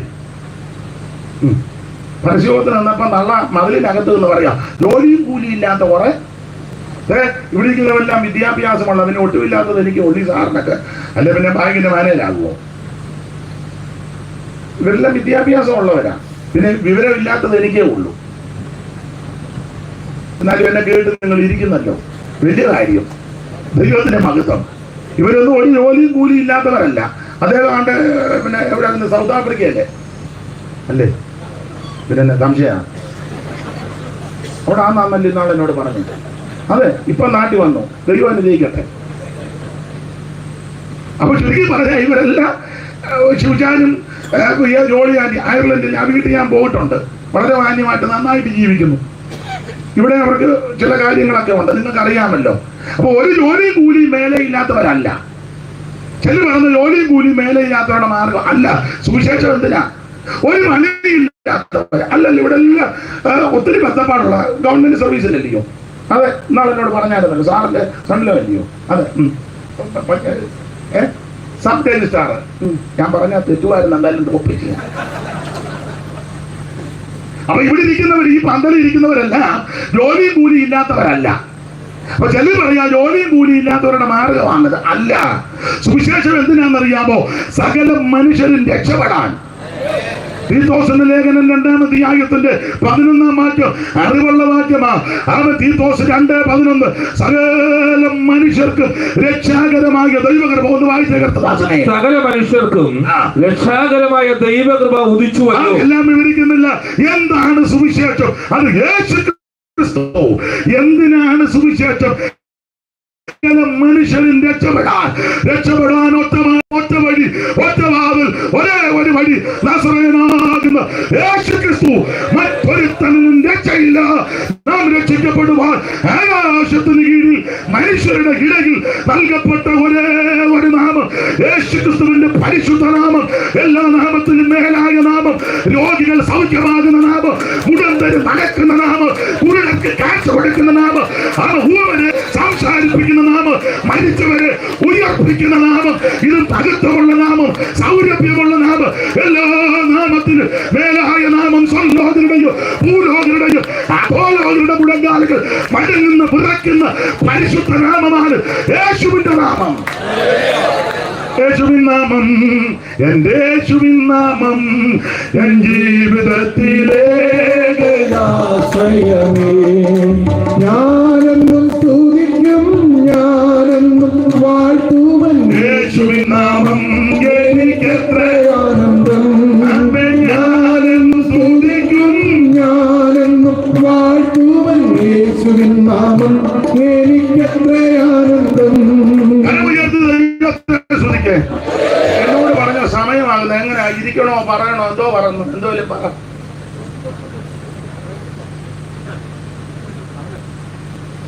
ഇങ്ങനെ വെച്ചാൽ എനിക്കറിയത്തില്ല. എത്ര നേരം കൂടെ എടുക്കണം? പറ. ഒന്നും ആയില്ല, തുടങ്ങിയതേ ഉള്ളൂ.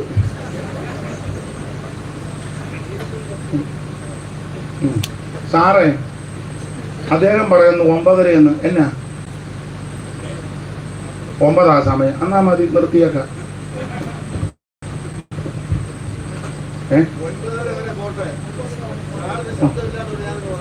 എന്നാ സാറിന്റെ ശബ്ദമായിട്ട് അല്ലേ മോശയ്ക്ക് അകരോ നിന്നെന്ന് പറഞ്ഞ പോലെ. ആയിക്കോട്ടെ, എന്നാ എടുക്കട്ടെ. ആയിക്കോട്ടെ. ദൈവത്തിന് മകത്ത്. ഈ യോഗം നടത്തുമ്പം നമുക്കെല്ലാം പ്രയോജനം ഉണ്ടായിരിക്കണം. ഞങ്ങൾക്കും പ്രയോജനം വരണം, നിങ്ങൾക്കും പ്രയോജനം വരണം. മനസ്സിലായി കാണും.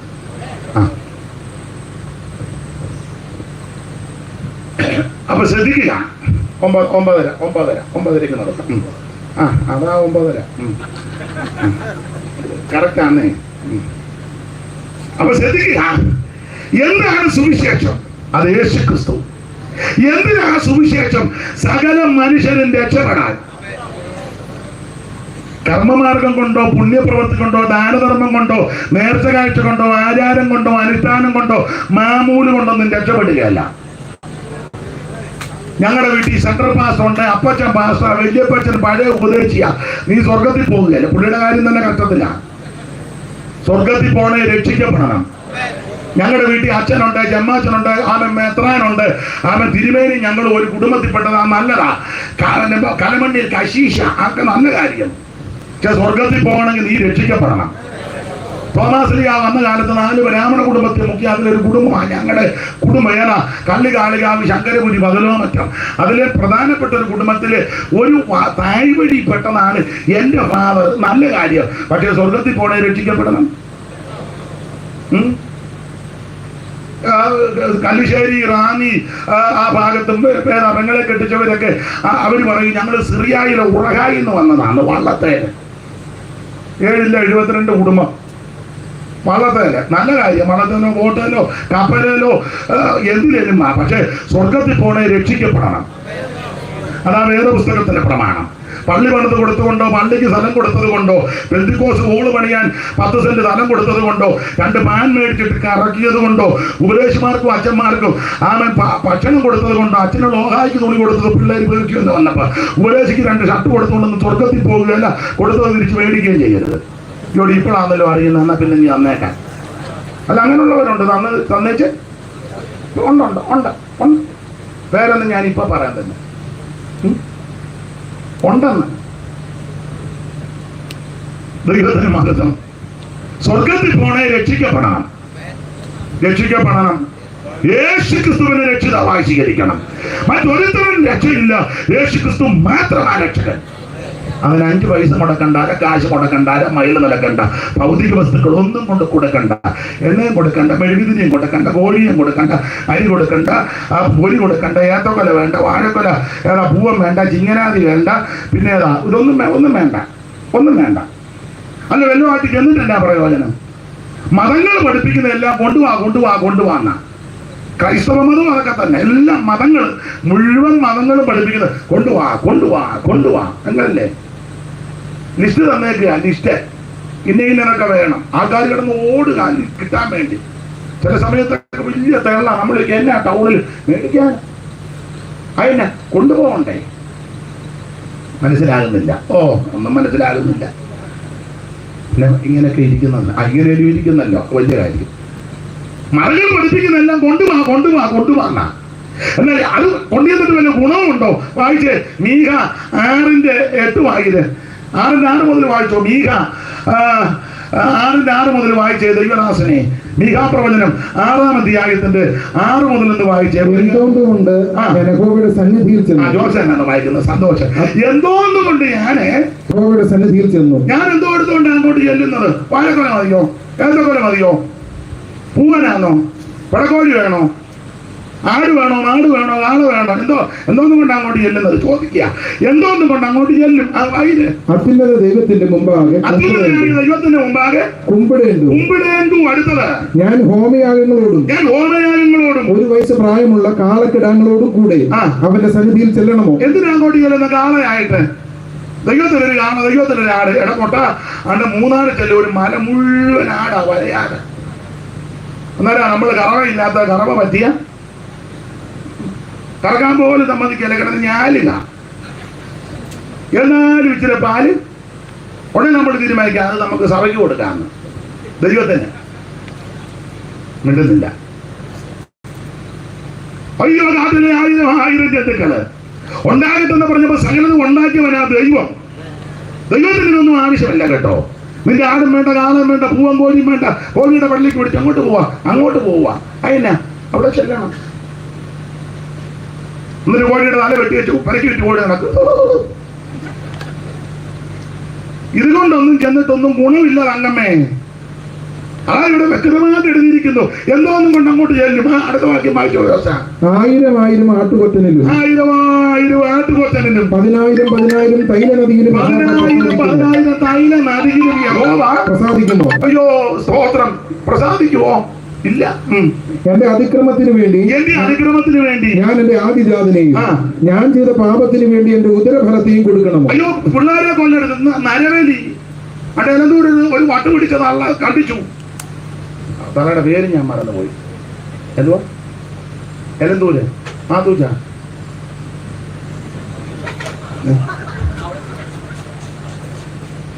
കണ്ടിച്ചെന്നേ ദൈവം പ്രസാദിക്കാൻ. യോ, ഈ ഭ്രാന്ത് പിടിച്ചതിനെയല്ല എന്നാ ചെയ്യാനാ? നരബലിയൊന്നും ദൈവം ഇഷ്ടപ്പെടുന്നില്ല. കുരുതിയൊന്നും ദൈവം ഇഷ്ടപ്പെടുന്നില്ല. നീ കോഴിയെയും കണ്ടിക്കണ്ട, ആടിനെയും കണ്ടിക്കണ്ട, മാടിനെയും കണ്ടിക്കണ്ട, മനുഷ്യനെയും കണ്ടിക്കണ്ട. അത് രക്തവും ചൊരിയണ്ട. പിന്നെ എന്തോ ചെയ്യണം? നിന്നെ അങ്ങ് കൊടുക്കേ. സ്തോത്രം. എന്റെ യാതൊരു കണ്ടിക്കണം. അടുത്ത വാക്യം അടുത്തത്. മനുഷ്യ നല്ലതെന്തെന്ന് നിനക്ക് കാണിച്ചു തന്നിരിക്കുക. പിന്നെ ന്യായം പ്രവർത്തിക്കുക. നീ ന്യായം പ്രവർത്തിക്കണം. മനസ്സിലായോ? ഇതാ കാണിച്ചു തന്നെ ന്യായം.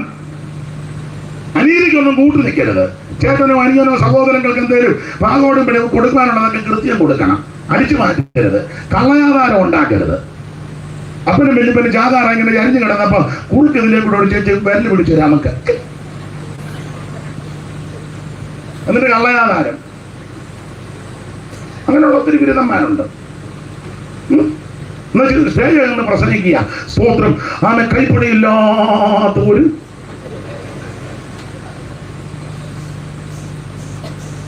എന്നെ എല്ലാവരും എന്നെ ഇങ്ങനെ സൂക്ഷിച്ചു നോക്കുന്നു. ഞാൻ 9:30 വരെ പൊക്കോളാൻ പറഞ്ഞത് കൊണ്ടാണ് പെട്ടെന്ന് പോവുക. ദൈവത്തിന് മഹത്വം. നീതിന്യായമൊക്കെ ഉണ്ടായിരിക്കണേ, കൈ വെടിപ്പായിരിക്കണേ. കൈ മലർത്തുമ്പോഴൊക്കെ ഇതിനൊക്കെ തകൃതി ഒന്നും കാണരുത്, വെടിപ്പായിരിക്കണം. ദൈവത്തിന് മഹത്വം. മനുഷ്യ വായിച്ചേ, മനുഷ്യ നല്ലതെന്തെന്ന് അവൻ നിനക്ക് കാണിച്ചു തന്നിരിക്കുന്നു. ന്യായം പ്രവർത്തിക്കുവാനും ദയാതൽപരൻ ദയ വേണേ സമൂഹത്തോട്, മനുഷ്യനോട്, സഹജീവികളോട്, സഹോദരങ്ങളോട്, അയൽക്കാരോട് ദയ വേണം. അതിനാ ദൈവം ദയ ചെയ്തത് കൊണ്ടാണ് നമ്മൾ ഇന്ന് രാത്രി ആയുസോടിരിക്കുന്നത്. നമുക്കും ദയ ഉണ്ടായിരിക്കണം. ചില വെറുതെ മറ്റുള്ളവരെ ഉപദ്രവിച്ചില്ലേ, ശ്രദ്ധിച്ചിട്ടില്ലേ? ചുമ്മാ പോകുമ്പോൾ പട്ടിക്കിട്ട് കല്ലറിയും. പട്ടി എവിടെ വെറുതെ എനിക്ക് മൃഗത്തോട് പോലും അനുകമ്പ. അതുകൊണ്ടാണ് ഈ രാത്രി വരുമ്പോ പട്ടി നിന്റെ ബൈക്കിന്റെ പുറകെ എന്താ പറയാ, മാസ്റ്ററെ പ്രാർത്ഥിക്കണം. അവിടെ ഒരു പട്ടിയുണ്ട് ചാത്തങ്കേരി പാലത്തിന്റെ പുറകെ. എന്നെ കാണുമ്പോ നീ പണ്ടതിനെ എറിഞ്ഞതാ. പട്ടിക്ക് പോലും നിന്നോട് ദയ ഉണ്ടായിരിക്കണം. ദയ. പിന്നെ അടുത്ത് വാക്കി പറയുക, നിന്റെ ദൈവത്തിന്റെ സന്നിധിയിൽ താഴ്മയോടെ നടക്കുവാനും അല്ലാതെ എന്താകുന്ന യഹോവ നിന്നോട് ചോദിക്കുന്നത്. അതേ ഉള്ളു, വേറൊന്നും ചോദിക്കും. നിന്റെ അരിയും വേണ്ട, തുണിയും വേണ്ട, മണിയും വേണ്ട, കിണിയും വേണ്ട, ഒന്നും വേണ്ട. നീ താഴ്മയോടെ വാ. ഇന്ന് രാത്രി ദൈവസന്നിധിയിൽ സമർപ്പിക്കുക. എന്റെ യേശുവേ, എന്നെ രക്ഷിക്കണം. എന്റെ കൈവശം ഒന്നുമില്ല, പക്ഷെ ഇന്ന് രാത്രി എന്നെ അങ്ങ് തരിക. നിന്റെ ഭൗതിക വസ്തുക്കളൊന്നും കർത്താവിന് വേണ്ട, വസ്തുവും വേണ്ട, ഒന്നും വേണ്ട. ഇന്ന് രാത്രി ഒന്ന് സമർപ്പിക്കും. എൻ്റെ യേശുവേ, ഇന്ന് രാത്രി എന്നെ അവിടുത്തെ തൃക്കരങ്ങളെ സമർപ്പിക്കുന്നു. അങ്ങനെ ആര് സമർപ്പിക്കും അവരെ ഇന്ന് രാത്രി യേശു രക്ഷിക്കും. അത് മുമ്പോട്ട് പോകും. അപ്പോ എന്താണ് സുവിശേഷം? അത് യേശു ക്രിസ്തു. എന്തിനാ സുവിശേഷം? സകല മനുഷ്യരും രക്ഷപ്പെടാൻ. അടുത്തത്, ആരാ സുവിശേഷം കേൾക്കേണ്ടത്? 49-ാം സങ്കീർത്തനം 1-ാം വാക്യം. ആരായത് കേൾക്കേണ്ടത്? 49-1. സകല ജാതികളുമായുള്ളവരെ ഇത് കേൾക്കുവിൻ. ഇത് കേൾക്ക, എല്ലാരും കേൾക്കണം കേട്ടോ, എല്ലാരും കേൾക്കണം. സകല ജാതികളും. മനുഷ്യനായി ജാതിയും മർഗവും മരണവും ഒക്കെ ഒപ്പിച്ചു വെച്ചത്. അതുകൊണ്ടാണ് ഇതിങ്ങനെ പറഞ്ഞിരിക്കുന്നത്. സകല ജാതികളും. ചില ആൾക്കാർക്ക് ചില ചിന്തയുണ്ട്, ഞങ്ങൾ ചില കൂടിയത് അവർ കുറഞ്ഞതാണ്. എല്ലാം ഒറ്റ ഒരുത്തൻ്റെയാണ്. അങ്ങനെ വേദപുസ്തകം പഠിപ്പിക്കുന്നത്. ഇവിടെ ഇരിക്കുന്ന മുഴുവൻ എണ്ണം ഒറ്റ ഒരുത്തൻ്റെയാണ്. തർക്കം വല്ലതും ഉണ്ട്, ഇപ്പൊ എഴുന്നേറ്റ് പറയണം. കല്യാണത്തിന് പറയാൻ പോലെ ഇപ്പോൾ മൗനമായിരിക്കുന്നത് പോലെ ഒറ്റ ഒരുത്തൻ്റെ. അങ്ങനെ വേദപുസ്തകം വേദപുസ്തകം വിശ്വസിക്കുന്നില്ലല്ലോ. പിന്നെ വേദപുസ്തകത്തിൽ എഴുതിയിരിക്കുന്നത്, ഭൂതലത്തിൽ നിന്നും കുടിയിരിക്കുവാൻ അവൻ ഒരുത്തനിൽ നിന്ന് മനുഷ്യ ജാതിയെ ഉളവാക്കി. സകല മനുഷ്യരും ഒറ്റ സന്തതികളാണ്. പിന്നെ ഈ പരുവത്തിനൊക്കെ ആയത് സാഹചര്യവും ജോലി, ഭക്ഷണക്രമവും ക്ലൈമറ്റും ഒക്കെ കൊണ്ടാണ് ഈ പരുവത്തിന് എല്ലാവരും. അതെ, ഇവിടെയും കറുത്തവരുണ്ട്, അമേരിക്കയിലും കറുത്തവരുണ്ട്. പക്ഷേ കറുപ്പിനൊക്കെ വ്യത്യാസം ഇല്ലയോ ചാക്കോച്ചാ? ഉണ്ട്, വ്യത്യാസമുണ്ട്. കാരണം ഭക്ഷണത്തിന്റെ ക്രമവും ക്ലൈമറ്റ്, അവിടെ നല്ല ക്ലൈമറ്റ് ഒക്കെയാണ്. ഇവിടെ ചൂടെടുത്ത മനുഷ്യൻ പുകഞ്ഞ ചോദനം കിടന്ന് തോട്ടിച്ചാടുക. പണ്ടുണ്ടായിരുന്നു പൊരുന്നക്കോഴിയെ കെട്ടി തൂക്കിടും അടിക്കുമ്പോൾ. ഇപ്പൊ പിന്നെ ഫാനും ഒക്കെ ആയി. ഒന്നും അറിയാമല്ല, എല്ലാം ലണ്ടനിൽ നിന്ന് വന്നതാണ്. കൊള്ളാൻ ഇന്നിപ്പോ കണ്ട ബെക്കിംഗ്ഹാം പാലസ് ഇന്നലെ വന്നതാ യോഗത്തിന് വേണ്ടി. അത് ക്ലൈമറ്റും ഭക്ഷണക്രമവും. ഇവിടെ ഉള്ളവരുടെ ഭക്ഷണക്രമം അല്ലല്ലോ അവിടെ ഉള്ളവർക്ക്. അതവിടുത്തെ സാഹചര്യമല്ല. അവർ ചുമ്മാ ഇരിക്കുമ്പോൾ നട്ട്സും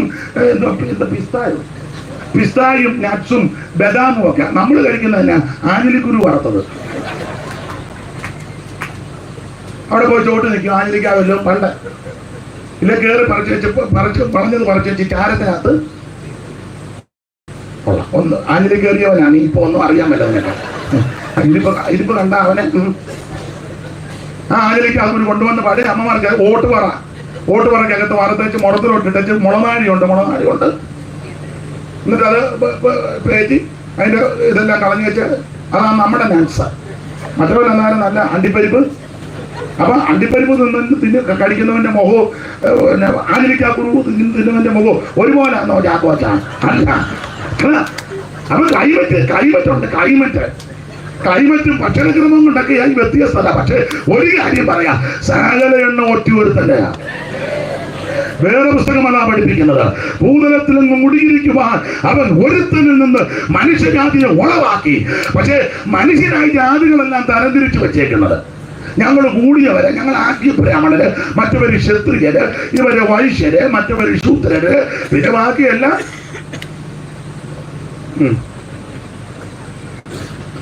ബ്രാഹ്മണോകം നരേന്ദ്രോഗമാദ്യോഗം എന്നിങ്ങനെ ആമ്രേടി സങ്കലർന്നീടും ദയാന്തരേ ജന്തുക്കൾ ഭക്ഷിച്ചു കാറ്റിച്ചു പോകിലും ബന്ധു വെണ്ണീറായി ചമഞ്ഞു പോയിടിലും മണ്ണ്. ഇത് ഇച്ചിരോടൊന്നും ഇങ്ങോട്ട് മാറ്റി വെക്കാണ്.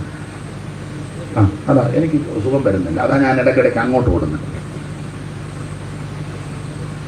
അതായത് യോഗം തീരുന്ന സമയത്തെങ്കിലും വെച്ചല്ലോ, വലിയ കാര്യം. അപ്പൊ ശ്രദ്ധിക്കുക,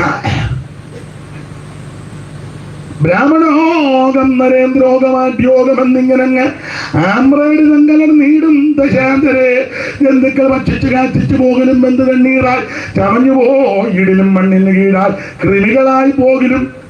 അപ്പൊ ഞങ്ങൾ കൂടുതലാ. മുഖത്തിൽ നിന്ന് വന്നവര്, നെഞ്ചിന്റെ അവിടെ നിന്ന് വന്നവര്, ഈ ഭാഗത്ത് നിന്ന് വന്നവര്, കാലയിൽ നിന്ന് വന്നവര്, പിന്നെ വന്ന ചരിത്രം ഒന്നും പറയണ്ട. മനസ്സിലാകുന്നുണ്ടായിരിക്കും. ഒരു കുടുക്കുകാരൻ എഴുതി വെച്ചതാണ്. അവന്റെ പേര്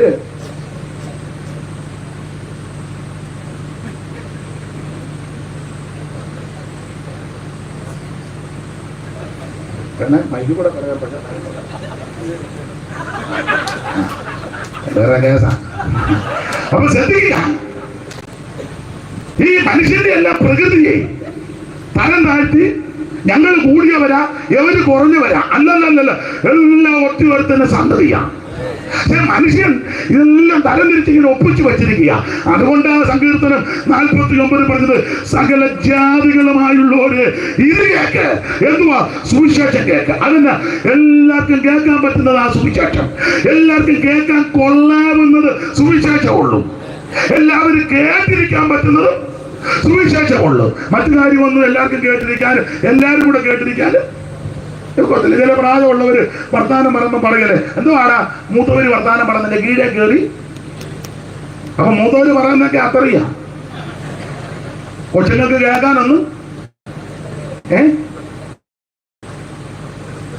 ഞാൻ പറഞ്ഞ അച്ഛൻ കിട്ടിയില്ലേ? മൂത്തവര് പറയുന്നല്ല അത്രയാ, കൊച്ചുങ്ങൾക്ക് കേൾക്കാൻ പറ്റാത്ത. ഇപ്പൊ നേരെ തിരിഞ്ഞു. ഇപ്പൊ പിള്ളേരെ പറഞ്ഞ അല്ല പാപ്പ, പിള്ളേർ ഞങ്ങൾ പറഞ്ഞെ നേരെ തിരിഞ്ഞു. അപ്പൊ അവിടെ പലപ്പോഴും പറഞ്ഞിട്ടുണ്ട്, ഞങ്ങൾ ഫ്രണ്ട്സ് സംസാരിക്കുന്നല്ലേ, അവന്മാരും ഇതൊക്കെ തന്നെ. അപ്പൊ ഇവിടെ പറയുന്നതല്ല എല്ലാവർക്കും കൂടെ ഒന്നിച്ചിരുന്ന് കേൾക്കാൻ പറ്റാത്തതാ. എന്നാൽ എന്റെ പ്രിയരെ, എല്ലാവർക്കും ഒന്നിച്ചിരുന്ന് കേൾക്കാൻ പറ്റാവുന്ന നല്ല വാർത്തയാ സുവിശേഷം. അപ്പച്ചനും വല്യപ്പച്ചനും വല്യമ്മച്ചയ്ക്കും കൊച്ചുമക്കൾക്ക് യൗവനക്കാരത്തേക്ക് ഏത് തുറകളിൽപ്പെട്ടവർക്കും ഒന്നിച്ചിരുന്ന് ഒരേ സമയത്ത് എവിടെയും ഇരുന്ന് കേൾക്കുവാനും പറയുവാനും പറ്റുന്ന കർണത്തിന് സുഖമുണ്ടാക്കുന്ന നല്ല വാർത്ത ഒന്നേ ഉള്ളൂ, അത് സുവിശേഷം. എവിടെയും ഉയർത്താൻ പറ്റുന്നത്, എവിടെയും പറയാൻ പറ്റുന്നത്, ആരോട് പറയാൻ പറ്റുന്നത്, എവിടെയും അറിയിക്കാൻ പറ്റുന്ന ഒരേ ഒരു വാർത്ത, അത് സത്യസുവിശേഷം.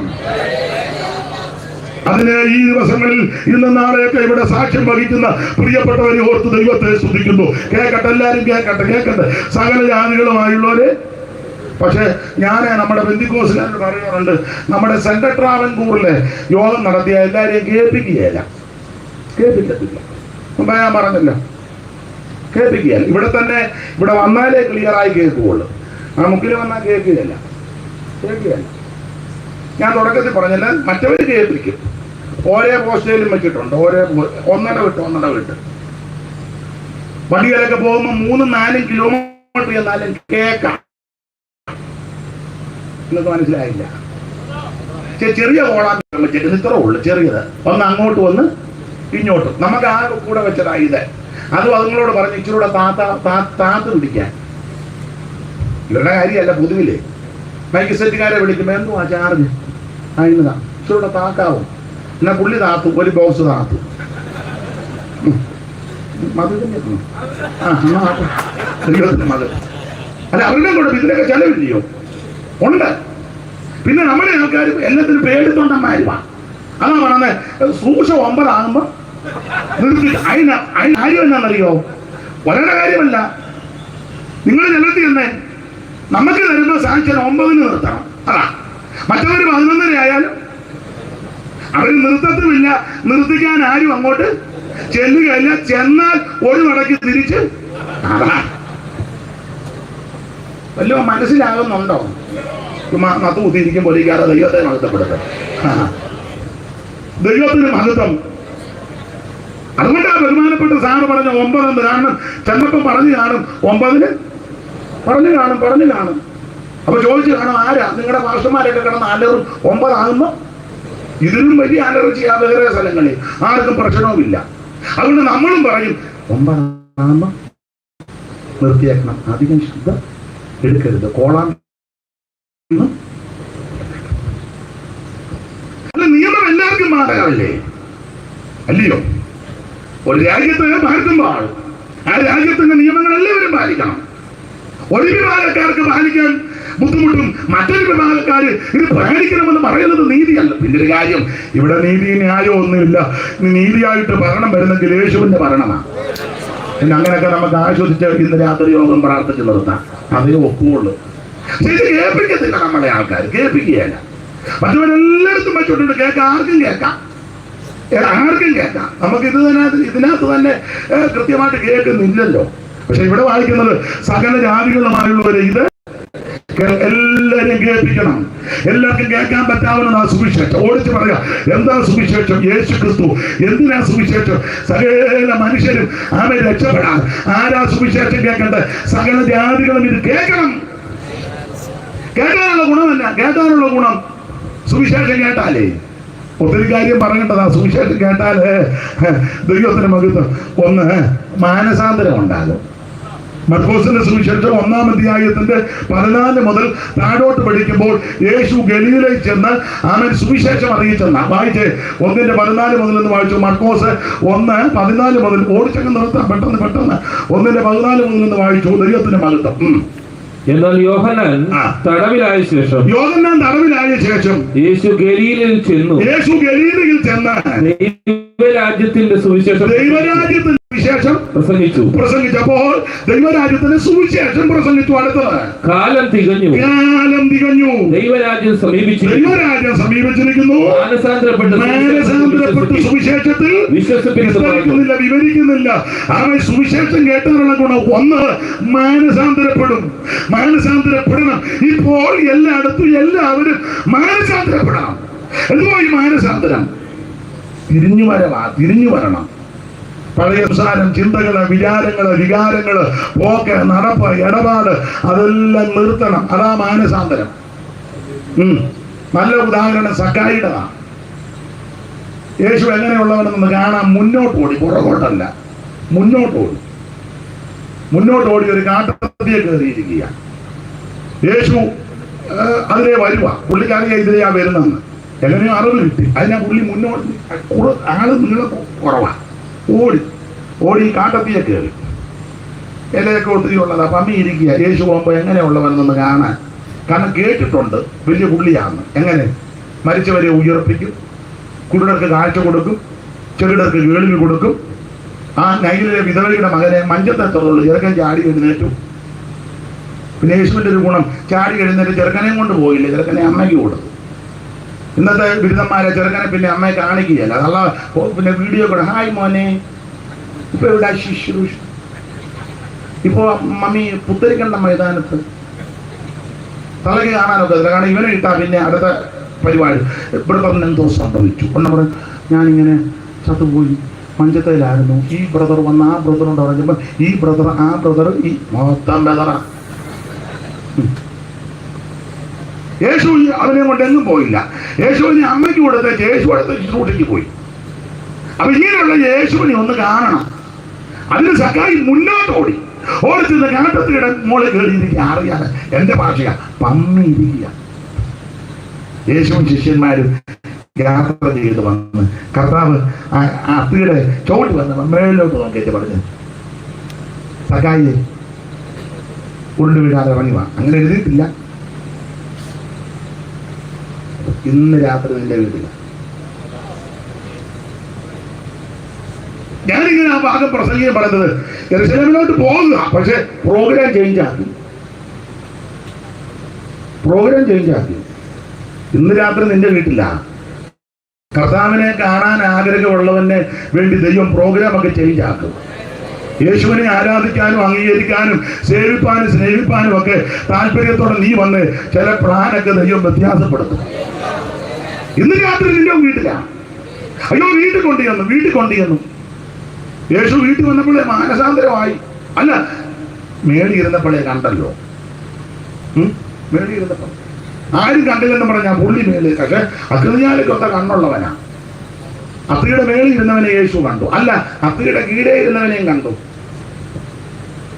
അവനെ ചോദിച്ചു, നീ സാക്ഷാൽ ഇസ്രായേൽ ഇവന്? എന്നെ അങ്ങനെ അറിയാം. നീ അത്തിയുടെ കീഴേ ഇരുന്നപ്പോ. അപ്പൊ അത്തിയുടെ മേളിൽ ഇരുന്നാലും കാണും, അത്തിയുടെ കീഴിൽ ഇരുന്നാലും കർത്താവ് കാണും. ഒന്നും മറവല്ല. പിന്നെ ഉൽപ്പത്തി പുസ്തകം പഠിപ്പിക്കുമ്പോൾ വേദപഠിതാക്കൾ പറയുന്നത് പാപം ചെയ്ത ആദാമും ഹവ്വായും അത്തിക്ക് മറഞ്ഞെന്ന. അതിന് അവര് ന്യായമായിട്ട് പറഞ്ഞത് അത്തിയില കൊണ്ടാണല്ലോ അമ്മാമയ്ക്ക് മിടിയും അച്ചായന് ബെർമുടയൊക്കെ ഉണ്ടാക്കിയത്. അതിനകത്ത് പറഞ്ഞപ്പോ ആണല്ലോ ഒരു മിടിയും ബെർമുടയും അത്തിയില കൊണ്ട്. അപ്പൊ ഇത് പാപം ചെയ്ത ഇവര് അത്തിക്ക് മറഞ്ഞിരുന്ന. അപ്പൊ എന്റെ ഭാഷ പറഞ്ഞ അത്തിക്ക് മറഞ്ഞിരുന്നാലും കർത്താവ് നിന്നെ കാണും, അത്തിയുടെ മേളിലിരുന്നാലും കർത്താവ് കാണും, അത്തിയുടെ കീഴിലിരുന്നാലും കാണും. സങ്കീർത്തനക്കാരൻ പാടുക, ഞാൻ ഇരിക്കുന്നത് ഞാൻ ഉഷസ്സിന്റെ ചിറക് ധരിച്ച് സമുദ്രത്തിന്റെ അറ്റത്ത് പോയി പാർത്താൽ അവിടെയും നിന്റെ കണ്ണ് മറവൊന്നുമല്ല.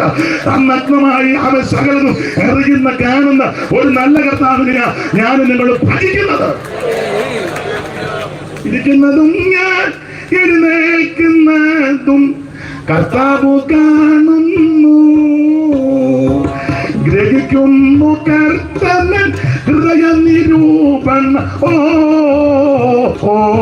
ദൂരത്തു നിന്നും തന്നെ ഇതത്ഭുതം, ദൂരത്തു നിന്നും തന്നെ ഇതത്ഭുതം, ഈ പരിജ്ഞാനം. അപ്പൊ ശ്രദ്ധിക്കുക, നല്ലതുപോലെ അറിയുന്ന കർത്താവ് യേശു ഈ വീട്ടിൽ വന്നപ്പോഴേ സഖായിക്ക് മാനസാന്തരം. സഖായിയുടെ മാനസാന്തരം എന്നാന്നറിയോ? വന്നോടെ പറഞ്ഞത് പകുതി ദരിദ്രന്മാർക്കാ. അതാ മാനസാന്തരം. പകുതി ദരിദ്രന്മാർക്ക് കൂടി യേശു കൊടുക്കാനൊന്നും പറഞ്ഞില്ല. സഖായി നിന്റെ വീട്ടിൽ വരണം, നീ പകുതി ആർക്കെങ്കിലും കൊടുത്തെങ്കിലേ ഞാൻ അങ്ങോട്ട്, ഇതൊന്നും പറഞ്ഞില്ല. അവന് മാനസാന്തരം വന്നു. യേശുവേ പകുതി ദരിദ്രന്മാർക്ക് കൊടുക്കുക. പിന്നെ ആരോടെങ്കിലും വല്ലോ ചതിവായിട്ട് വാങ്ങിയിട്ടുണ്ടെങ്കിൽ കൺവെഷൻ നടന്നല്ല, പിന്നെ നടുക്കത്തിൽ തള്ളി മാറ്റിയേച്ച് യോഗം തമ്പേർ മേടിക്കാന്നല്ല.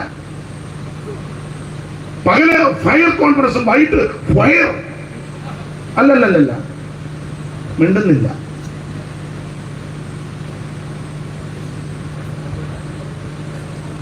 മാനസാന്തരം. അയലത്തുകാരനുമായിട്ട് അഭിപ്രായ വ്യത്യാസമുണ്ടെങ്കിൽ നീ മാനസാന്തരപ്പെട്ട് കഴിഞ്ഞാൽ ഉടനെ കുമ്പനാട്ടോട്ടല്ല പോകേണ്ടത്, ആദ്യം അവന്റെ വീട്ടിൽ ചെല്ലണം. ബ്രദറെ, എന്റെ ഭാഗത്ത് നിന്ന് വന്ന തെറ്റ് ക്ഷമിക്കണം, ഞാനൊരു ദൈവവൈദ്യനായി കൊടുക്കണം. ഇതാ മാനസാന്തരം. ഇത് നമ്മൾ പിന്നെ 5 സ്റ്റേയും കൂടെ വെച്ച് പൊക്കിക്കെട്ടി. മിണ്ടുന്നില്ലല്ലോ. എന്നാ മിണ്ടാനാ? മനസ്സിലാകാതെയാണോ അതോ എന്നെ പൊട്ട് കളിപ്പിക്കുകയാണോ? മാനസാന്തരമാണ്. തിരിഞ്ഞു വരണം, വഷളത്വം വിടണം. അതൊക്കെ വാക്യങ്ങൾ എടുപ്പിക്കാൻ നേരമില്ല. അപ്പൊ സുവിശേഷം കേട്ടാൽ ഒന്ന് മാനസാന്തരം ഉണ്ടാകും, 2 സുവിശേഷം അത് പറയാൻ ഇത് പറയാതിരിക്കാൻ ഒക്കത്തില്ല സാറേ, ഇത് പറഞ്ഞെങ്കിലേ ഒക്കുള്ളൂ. സുവിശേഷം കേട്ടാൽ 2 സ്നാനം നടക്കണം. 1 മാനസാന്തരം, രക്ഷിക്കപ്പെടണം. 2 സുവിശേഷം കേട്ടാൽ സ്നാനം, തെളിവ്. ഐഥിയോപ്യ രാജ്ഞിയുടെ കാര്യവിചാരകനാ ഷാമനെ യെരൂശലേം പള്ളിയിൽ പോയിട്ട് തിരിച്ചു വരിക, തേരിനകത്ത് തിരിച്ചിങ്ങോട്ട് വന്നപ്പം വെറുതെ ഇരിക്കുകയല്ല, തിരുവെഴുത്ത് വായിക്കുക. നമ്മൾ വാട്സപ്പിനകത്തും ഫേസ്ബുക്കിനകത്തുമാണ്. പുള്ളി അതിനകത്തൊന്നുമല്ല. പുള്ളി അന്ന് അതില്ലല്ലോ, ഉണ്ടെങ്കിലും പുള്ളി എടുക്കുമെന്ന് എനിക്ക് തോന്നുന്നില്ല. പുള്ളി തിരുവെഴുത്ത് പരിശോധിച്ചു. അപ്പോൾ ഗസക്കുള്ള നിർജ്ജന പ്രദേശത്തേക്ക് പെട്ടെന്ന് ചെല്ലാൻ പീലിപ്പോച്ചനോട് ശബരി ഭയങ്കര ശുശ്രൂഷയാ, അങ്ങോട്ട് പോകാൻ പറഞ്ഞു. പുള്ളി ഓടി തേരിനോട് ചേർന്നു കയറാൻ പറഞ്ഞു. കയറി ഇരുന്നപ്പം ഷണ്ണൻ വായിക്കുക. എന്തോ വായിക്കുന്നത്? അയ്യോ ഞാൻ തിരുവെഴുത്താ. ഏത് ഭാഗമാ? യെശയ്യാ പ്രവചനം. ഏത് അധ്യായമാ? അന്ന് അധ്യായം തിരിച്ചിട്ടില്ലെങ്കിൽ ഭാഗം അടക്കാനുള്ള ആടിനെ പോലെ എണ്ണുന്നു. അപ്പൊ ചോദിച്ചു, വായിക്കുന്നത് ഗ്രഹിക്കുന്നുണ്ടോ? ഓ, വായിക്കുന്നതല്ലാതെ. അയ്യോ, മിക്കവരും ഇങ്ങനെ വായിക്കുന്നതേ ഉള്ളു, ഗ്രഹിക്കുന്നില്ല. ചുമ്മാ അങ്ങ് വായിച്ചു വിടുക. അതിലെ വായനാ ഭാഗം നമ്മുടെ ഇടയിലും ഉണ്ട്. ചുമ്മാ അത് വായിക്കുക. നാളൊരാൾ മരണം വീട്ടിൽ വായിച്ചു, എപ്പിസോഡ് വെച്ച് ഞാൻ മൃദംഗ യുദ്ധം ചെയ്യണമെന്ന്. പുള്ളി വായിച്ചു വിടുക. മൃഗയുദ്ധം വന്ന പുള്ളി അങ്ങ് വായിച്ചു. മൃദംഗ യുദ്ധം ചിരിവനത്തെ പണ്ട് വായിച്ചതാ. ദുഷ്ടന്മാരുടെ വഴിയോ യോനാശകരമാകുന്നെന്ന്. ദുഷ്ടന്മാരുടെ വഴിയോ ഒരു ചെറിയ വരയുണ്ട്, അങ്ങനെ ആയിരുന്നില്ല. അപ്പൊ പുള്ളിക്ക് ഇത് വലിയ തിട്ടമില്ല. ദുഷ്ടന്മാരുടെ വഴിയോ യോനാശകരമാകുന്നു, വായിച്ചു വിടുക. അല്ല, എന്തിനാ അവരുടെ കാര്യം പറഞ്ഞത്? എൻ്റെ കാര്യം പറയാം. ബൈബിൾ സ്കൂളിൽ KK മാത്യു അവർ പഠിപ്പിച്ചപ്പോൾ പെട്ടെന്നൊരു വാക്യം പറഞ്ഞു. ഞാൻ കടയിൽ നിന്ന് വായിച്ചു, പ്രശംസിക്കുന്നതിനാൽ പ്രയോജനമില്ല, എങ്കിലും അത് ആവശ്യമായിരിക്കും. അങ്ങനെ ആ വാക്യം ഞാൻ വായിച്ചത് എങ്ങനെയാണെന്ന് സാറിന് കേൾക്കണോ? ഞാൻ വായിച്ചു, പ്രസവിക്കുന്നതിനാൽ പ്രയോജനമില്ല, എങ്കിലും അത്. സാറ് പറഞ്ഞു, പെണ്ണുങ്ങളെല്ലാം നിന്നെ തല്ലിക്കൊള്ളി, ഇറങ്ങണമെന്ന് പറഞ്ഞു ക്ലാസ്സിന് വിളി. അല്ല, ഞാനും നിങ്ങളും ഒക്കെ അങ്ങ് വായിച്ചു വിടുന്നതേ ഉള്ളൂ, ഗ്രഹിക്കുന്നില്ലല്ലോ. ഏത് ഭാഗമാ യെശയ്യാവ്? എന്തുവാ വായിച്ചത്? ഇന്നതാ ഗ്രഹിക്കുന്നുണ്ടോ? അയ്യോ, ഒരുവൻ പൊരുൾ തരാഞ്ഞാൽ പീലിപ്പോച്ച പൊരുൾ തിരിച്ചു കൊടുത്തു. അങ്ങനെ പൊരുൾ 35-ാം വാക്യം വായിച്ച് പെട്ടെന്ന് വായിന് 35 വായിന് 8:35 അപ്പോസ്തലനെ പ്രതി.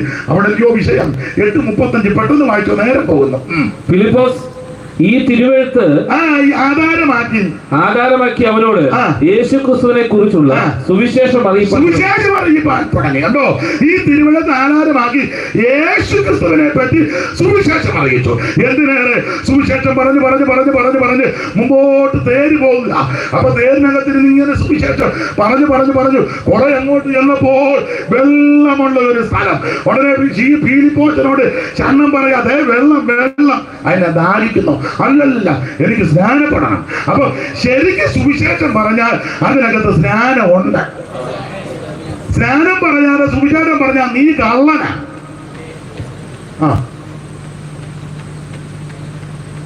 ആണെന്ന് ശരിക്കും സുവിശേഷം. എനിക്ക് സമയമില്ലാത്ത കൊണ്ടാ, ഇല്ലെങ്കിൽ ഞാന് പിന്നെ ഇത്രയും അരയും കൂടെ തന്നതിൽ ഞാൻ കൃതാർത്ഥനായി. നിങ്ങൾക്ക് നന്ദി. ശരിക്കും സുവിശേഷം പറഞ്ഞാൽ അതിനകത്ത് സ്നേഹമുണ്ടെന്ന്. അതാ കള്ളം പറഞ്ഞത്. വെള്ളം ഇവിടെ കാണും, ഇനിയും കാണും. നിനക്കെന്നാ? എനിക്ക് സ്നാനപ്പെടണം. നീ വിശ്വസിക്കുന്നു എങ്കിലാകാം. ഈ സ്നാനം പ്രായമുള്ളവരെ മുക്കാൻ വ്യവസ്ഥയില്ല. ഇന്നും അപ്പത്തിന് ഇപ്പം കാസാവലിവും കൂടി പിള്ളേര് മടത്തില്ല. എന്നാ മുങ്ങ അപ്പച്ചൻ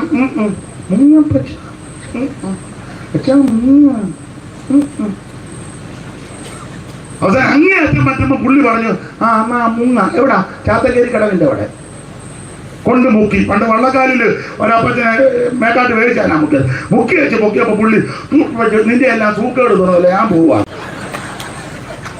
എടാ, ഇത് സൂക്കേട് തീർക്കാനല്ല മുങ്ങുന്നത്, യേശുവിനോട് ചേരാനാണ്. അവിടെ തോണ്ടരക്കടവിന്റെ അവിടെ തോണ്ടരക്കടവില് തിരുമൂലം ചോറിലൂട്ടി മണ്ട ഒരുത്തനെ മുക്കി വിട്ടപ്പോ അവൻ ഉണ്ടായിട്ട് അക്കരയ്ക്ക് പോയി. അക്കരയ്ക്ക് പോയിട്ട് തിരിഞ്ഞു പോലും ഒരു അക്ഷരം പറഞ്ഞില്ല, പോകുകയാണെങ്കിലും പറഞ്ഞില്ല. മുക്കിയ ചോറിലൂട്ടി നോക്കി നിൽക്കുക. അവൻ അക്കരെ കയറിയിട്ട് കണ്ണാട്ടിപ്പുഴ കറിയാച്ചന്റെ വീട്ടിൽ കയറിയിരുന്നാ പിന്നെ കേൾക്കുന്നത്. പിന്നെ മനസ്സിലായി കല്യാണം നടത്താൻ വേണ്ടി മുക്കിയത്. അവൻ ഇച്ചിരി ഇളക്കമായിരുന്നു. വെള്ളത്തിലോട്ട് നോക്കിയാൽ വെള്ളം ചെലുത്താത്തല്ല, അവൻ കയറി കളഞ്ഞപ്പോൾ അവനങ്ങ് പോയതാ. ഇത് കല്യാണം നടത്താനല്ല മുക്കുന്നത്, ആളെ കൂട്ടാൻ മുക്കുന്നതല്ല, പ്രായമുള്ളവരെ മുക്കുന്നതുമല്ല, പിള്ളേരെ മുക്കാനുമല്ല. മുക്കുന്നത് ആരെയാണെന്നറിയോ? വിശ്വസിക്കുന്നവരെ. യേശു ക്രിസ്തുവിന്റെ പാപത്തിന്റെ പരിഹാരം വരുത്തുവാൻ മരിച്ചുവെന്നും അവിടുത്തെ പരിശുദ്ധ രക്തം എന്റെ സകല പാപങ്ങൾ പോക്കി എന്നെ ശുദ്ധീകരിക്കുമെന്നും അവിടെ നിന്ന് വീണ്ടും വരുമെന്നും ആ വരവ് ഞാൻ ചേർക്കപ്പെടണമെന്ന് വിശ്വസിക്കുന്ന പ്രിയപ്പെട്ടവർ യേശുവിനോട് ചേരുവാൻ, യേശുവിനെ ധരിക്കുവാൻ, യേശുവിനെ ആരാധിപ്പാൻ അവിടുത്തെ മരണ അടക്ക പുനരുദ്ധാനത്തോട് ഏകീഭവിക്കുന്നത് ആ സ്നാനം. അപ്പൊ ശരിക്കും സുവിശേഷം പറഞ്ഞ സ്നാനമുണ്ട്. ദൈവത്തിന്റെ മകത്വം മാത്രമാണോ ശരിക്കും സുവിശേഷം പറഞ്ഞ അഭിഷേകം പ്രാപിക്കണം? കൊർന്നേലിയോസിന്റെ വീട്ടിൽ പത്രോച്ചൻ പോവുക, പുള്ളി പോവുകയല്ലായിരുന്നു. പുള്ളിക്ക് ഇച്ചിരി വെച്ചിരുത്തൊക്കെ ഉള്ള പുള്ളി എല്ലായിടത്തും ഒന്നും പോവുകയില്ല, എല്ലായിടത്തും ഒന്നും കഴിക്കത്തില്ല. നമ്മുടെ ഇടയിൽ ചില ആൾക്കാരുണ്ട്, ചില വീട്ടിൽ വെച്ചാ പ്രാർത്ഥന വെച്ചാ പോവുകയില്ല, അഥവാ പോയാലും അവിടെ നിന്ന് അങ്ങനെയുള്ള ആൾക്കാരുണ്ടോ? പിന്നെ ഒരു കാര്യമുണ്ട്, കഴിക്കാൻ കൊടുക്കുന്നവർ വീടും വൃത്തിയായിട്ട് കൊടുക്കണം. പണ്ട് മാസത്തിന് അപ്പച്ചനെ ഭക്ഷണം ഉണ്ടാക്കി എല്ലാവരും നോക്കി വയ്ക്കുക. അപ്പച്ചൻ വെളിയിൽ ഇരുന്നപ്പം വെളിയിലിരുന്നവർ കണ്ടു അപ്പച്ചൻ ഭക്ഷണം ഉണ്ടാക്കുന്നത്, തോർത്തുമൊക്കെ കെട്ടി വലിയ കുശിനിക്കാരനാ. എന്നുവെച്ചാൽ പുള്ളി ഒന്ന് ചൊറിഞ്ഞ സ്ഥലമൊന്നും ഞാൻ പറയുന്നില്ല. എന്നുവെച്ചാൽ കടുക് വാരി ഇടുക, ചൊറിഞ്ഞേച്ച് കൈ കഴുകാതെ. പുറകിരുന്നവർ കണ്ടു, അവര് മെസ്സേജ് പാസ് ചെയ്തു കഴിക്കണ്ടെന്ന്. അപ്പച്ചൻ ഉറങ്ങുകയാണോ കേട്ട് ഗ്രഹിച്ചിരിക്കുകയാണ്. നടന്ന കാര്യമാണ്. ആ ചെയ്യുമ്പോൾ നീർവൃത്തിയായിട്ട് ചെയ്യണം, അതും വേണം. രണ്ടു വശമുണ്ട്. ഇപ്പൊ എത്ര രൂപ പറയുന്നുള്ളൂ, ഇപ്പൊ അത്ര രൂപ. നിങ്ങൾ ഞാൻ തുടക്കത്തിലേ പറഞ്ഞില്ല, എല്ലാവരും പറയുന്നത് എനിക്ക് വിവരമൊന്നുമില്ലെന്നാ. വിവരം അതിന് എന്നെ ഇങ്ങനെ വിടുന്നതിനായി ദൈവത്തെ സ്തുതിക്കുന്നു. ദൈവത്തിന് മഹത്വം. കൊടുക്കുന്നത് വൃത്തിയായിരിക്കണം. ശരി, പത്രോസ് അങ്ങനെ എല്ലായിടത്തും പോകത്തില്ല, കഴിക്കത്തില്ല. അത് കർത്താവിന് അറിയാവുന്നതുകൊണ്ട് തുപ്പട്ടി ഇറക്കി കാണിച്ചു. തുപ്പട്ടി പണ്ടൊരാൾ വായിച്ചു, തീപ്പട്ടി കാണിച്ചത് പത്രോസിനെ. അപ്പൊ പറഞ്ഞു അങ്ങനല്ല, തെറ്റിച്ച് വായിക്കാതെ ശരിക്കും അടുത്ത വായിച്ചു, തേപ്പൊട്ടി കാണിച്ചു. തേപ്പൊട്ടിയല്ല, തീപ്പെട്ടിയല്ല, തുപ്പട്ടി കാണിച്ചു. എന്നിട്ട് സകല നാൽക്കാലി എഴുതാതി എല്ലാം ഉണ്ട്, അറുത്ത് തിന്നാൻ. പത്രോസ് പറഞ്ഞു മലിനമായതൊന്നും അല്ലല്ല, ഞാൻ വിശുദ്ധീകരിച്ചത് നീ മലിനമെന്ന് എണ്ണുന്നോ? അന്നേരം നാണ്ട് കൊർന്നേലിയോസിന്റെ വീട്ടിൽ നിന്നാണ്. അപ്പൊ മനസ്സിലായി അങ്ങോട്ട് പോകാൻ ദൈവം കാണിച്ച ദർശനമാണ്. അല്ലാതുള്ള പോത്തിനെയും പശുവിനെയും പന്നിയെയും പെരുമ്പാമ്പിനെയും തിന്നാനല്ല. നിങ്ങളടുത്തും പറഞ്ഞ് ഞാൻ പെരുമ്പാമ്പിനെ തിന്നുവെന്ന് കണ്ടാ കിട്ടുകയല്ല. അയ്യോ, ഇവന്റെ കൂടെ ഒക്കെ എങ്ങനെ ഇരിക്കുമെന്നുള്ളതാണ്. പെരുമ്പാമ്പിനെ വൃത്തം പറഞ്ഞ് കണ്ടപ്പൂച്ച കണ്ടാ ഞാൻ വിടുകയല്ലെന്ന്. എന്തെല്ലാം തിന്നാനുണ്ട്, എന്നാലും അവന് എന്തെല്ലാം തിന്നാനുണ്ട്. അത് നമുക്ക് വിട്ടേക്കാം. ചുരുക്കി പറഞ്ഞാൽ ഈ അറുത്ത് ഭക്ഷിക്കണം. അങ്ങനെ കൊർന്നേലിയോസിന്റെ വീട്ടിൽ ചെന്ന് പത്രോസ് വിവരിക്കുന്നില്ല അധികം. ഉടനെ കൊർന്നേലിയോസ് പറഞ്ഞു, അയ്യോ വന്നത് ഉപകാരം, ഞങ്ങളെല്ലാരും ഇവിടെ ഉണ്ട്. പത്രോസ് വാ തുറന്നു തിരുവെടുത്ത് പറഞ്ഞു. പത്രോസ് ഇങ്ങനെ ദൈവവചനം പറഞ്ഞപ്പോൾ 44 വായിച്ച് എന്തോ സംഭവിച്ചു. 44 പെട്ടെന്ന് വായിച്ചു. 44 10-44 പെട്ടെന്ന് ഈ വാക്കുകളെ പത്രോസ് പ്രസ്താവിക്കുമ്പോൾ തന്നെ വചനം കേട്ട എല്ലാവരുടെ മേലും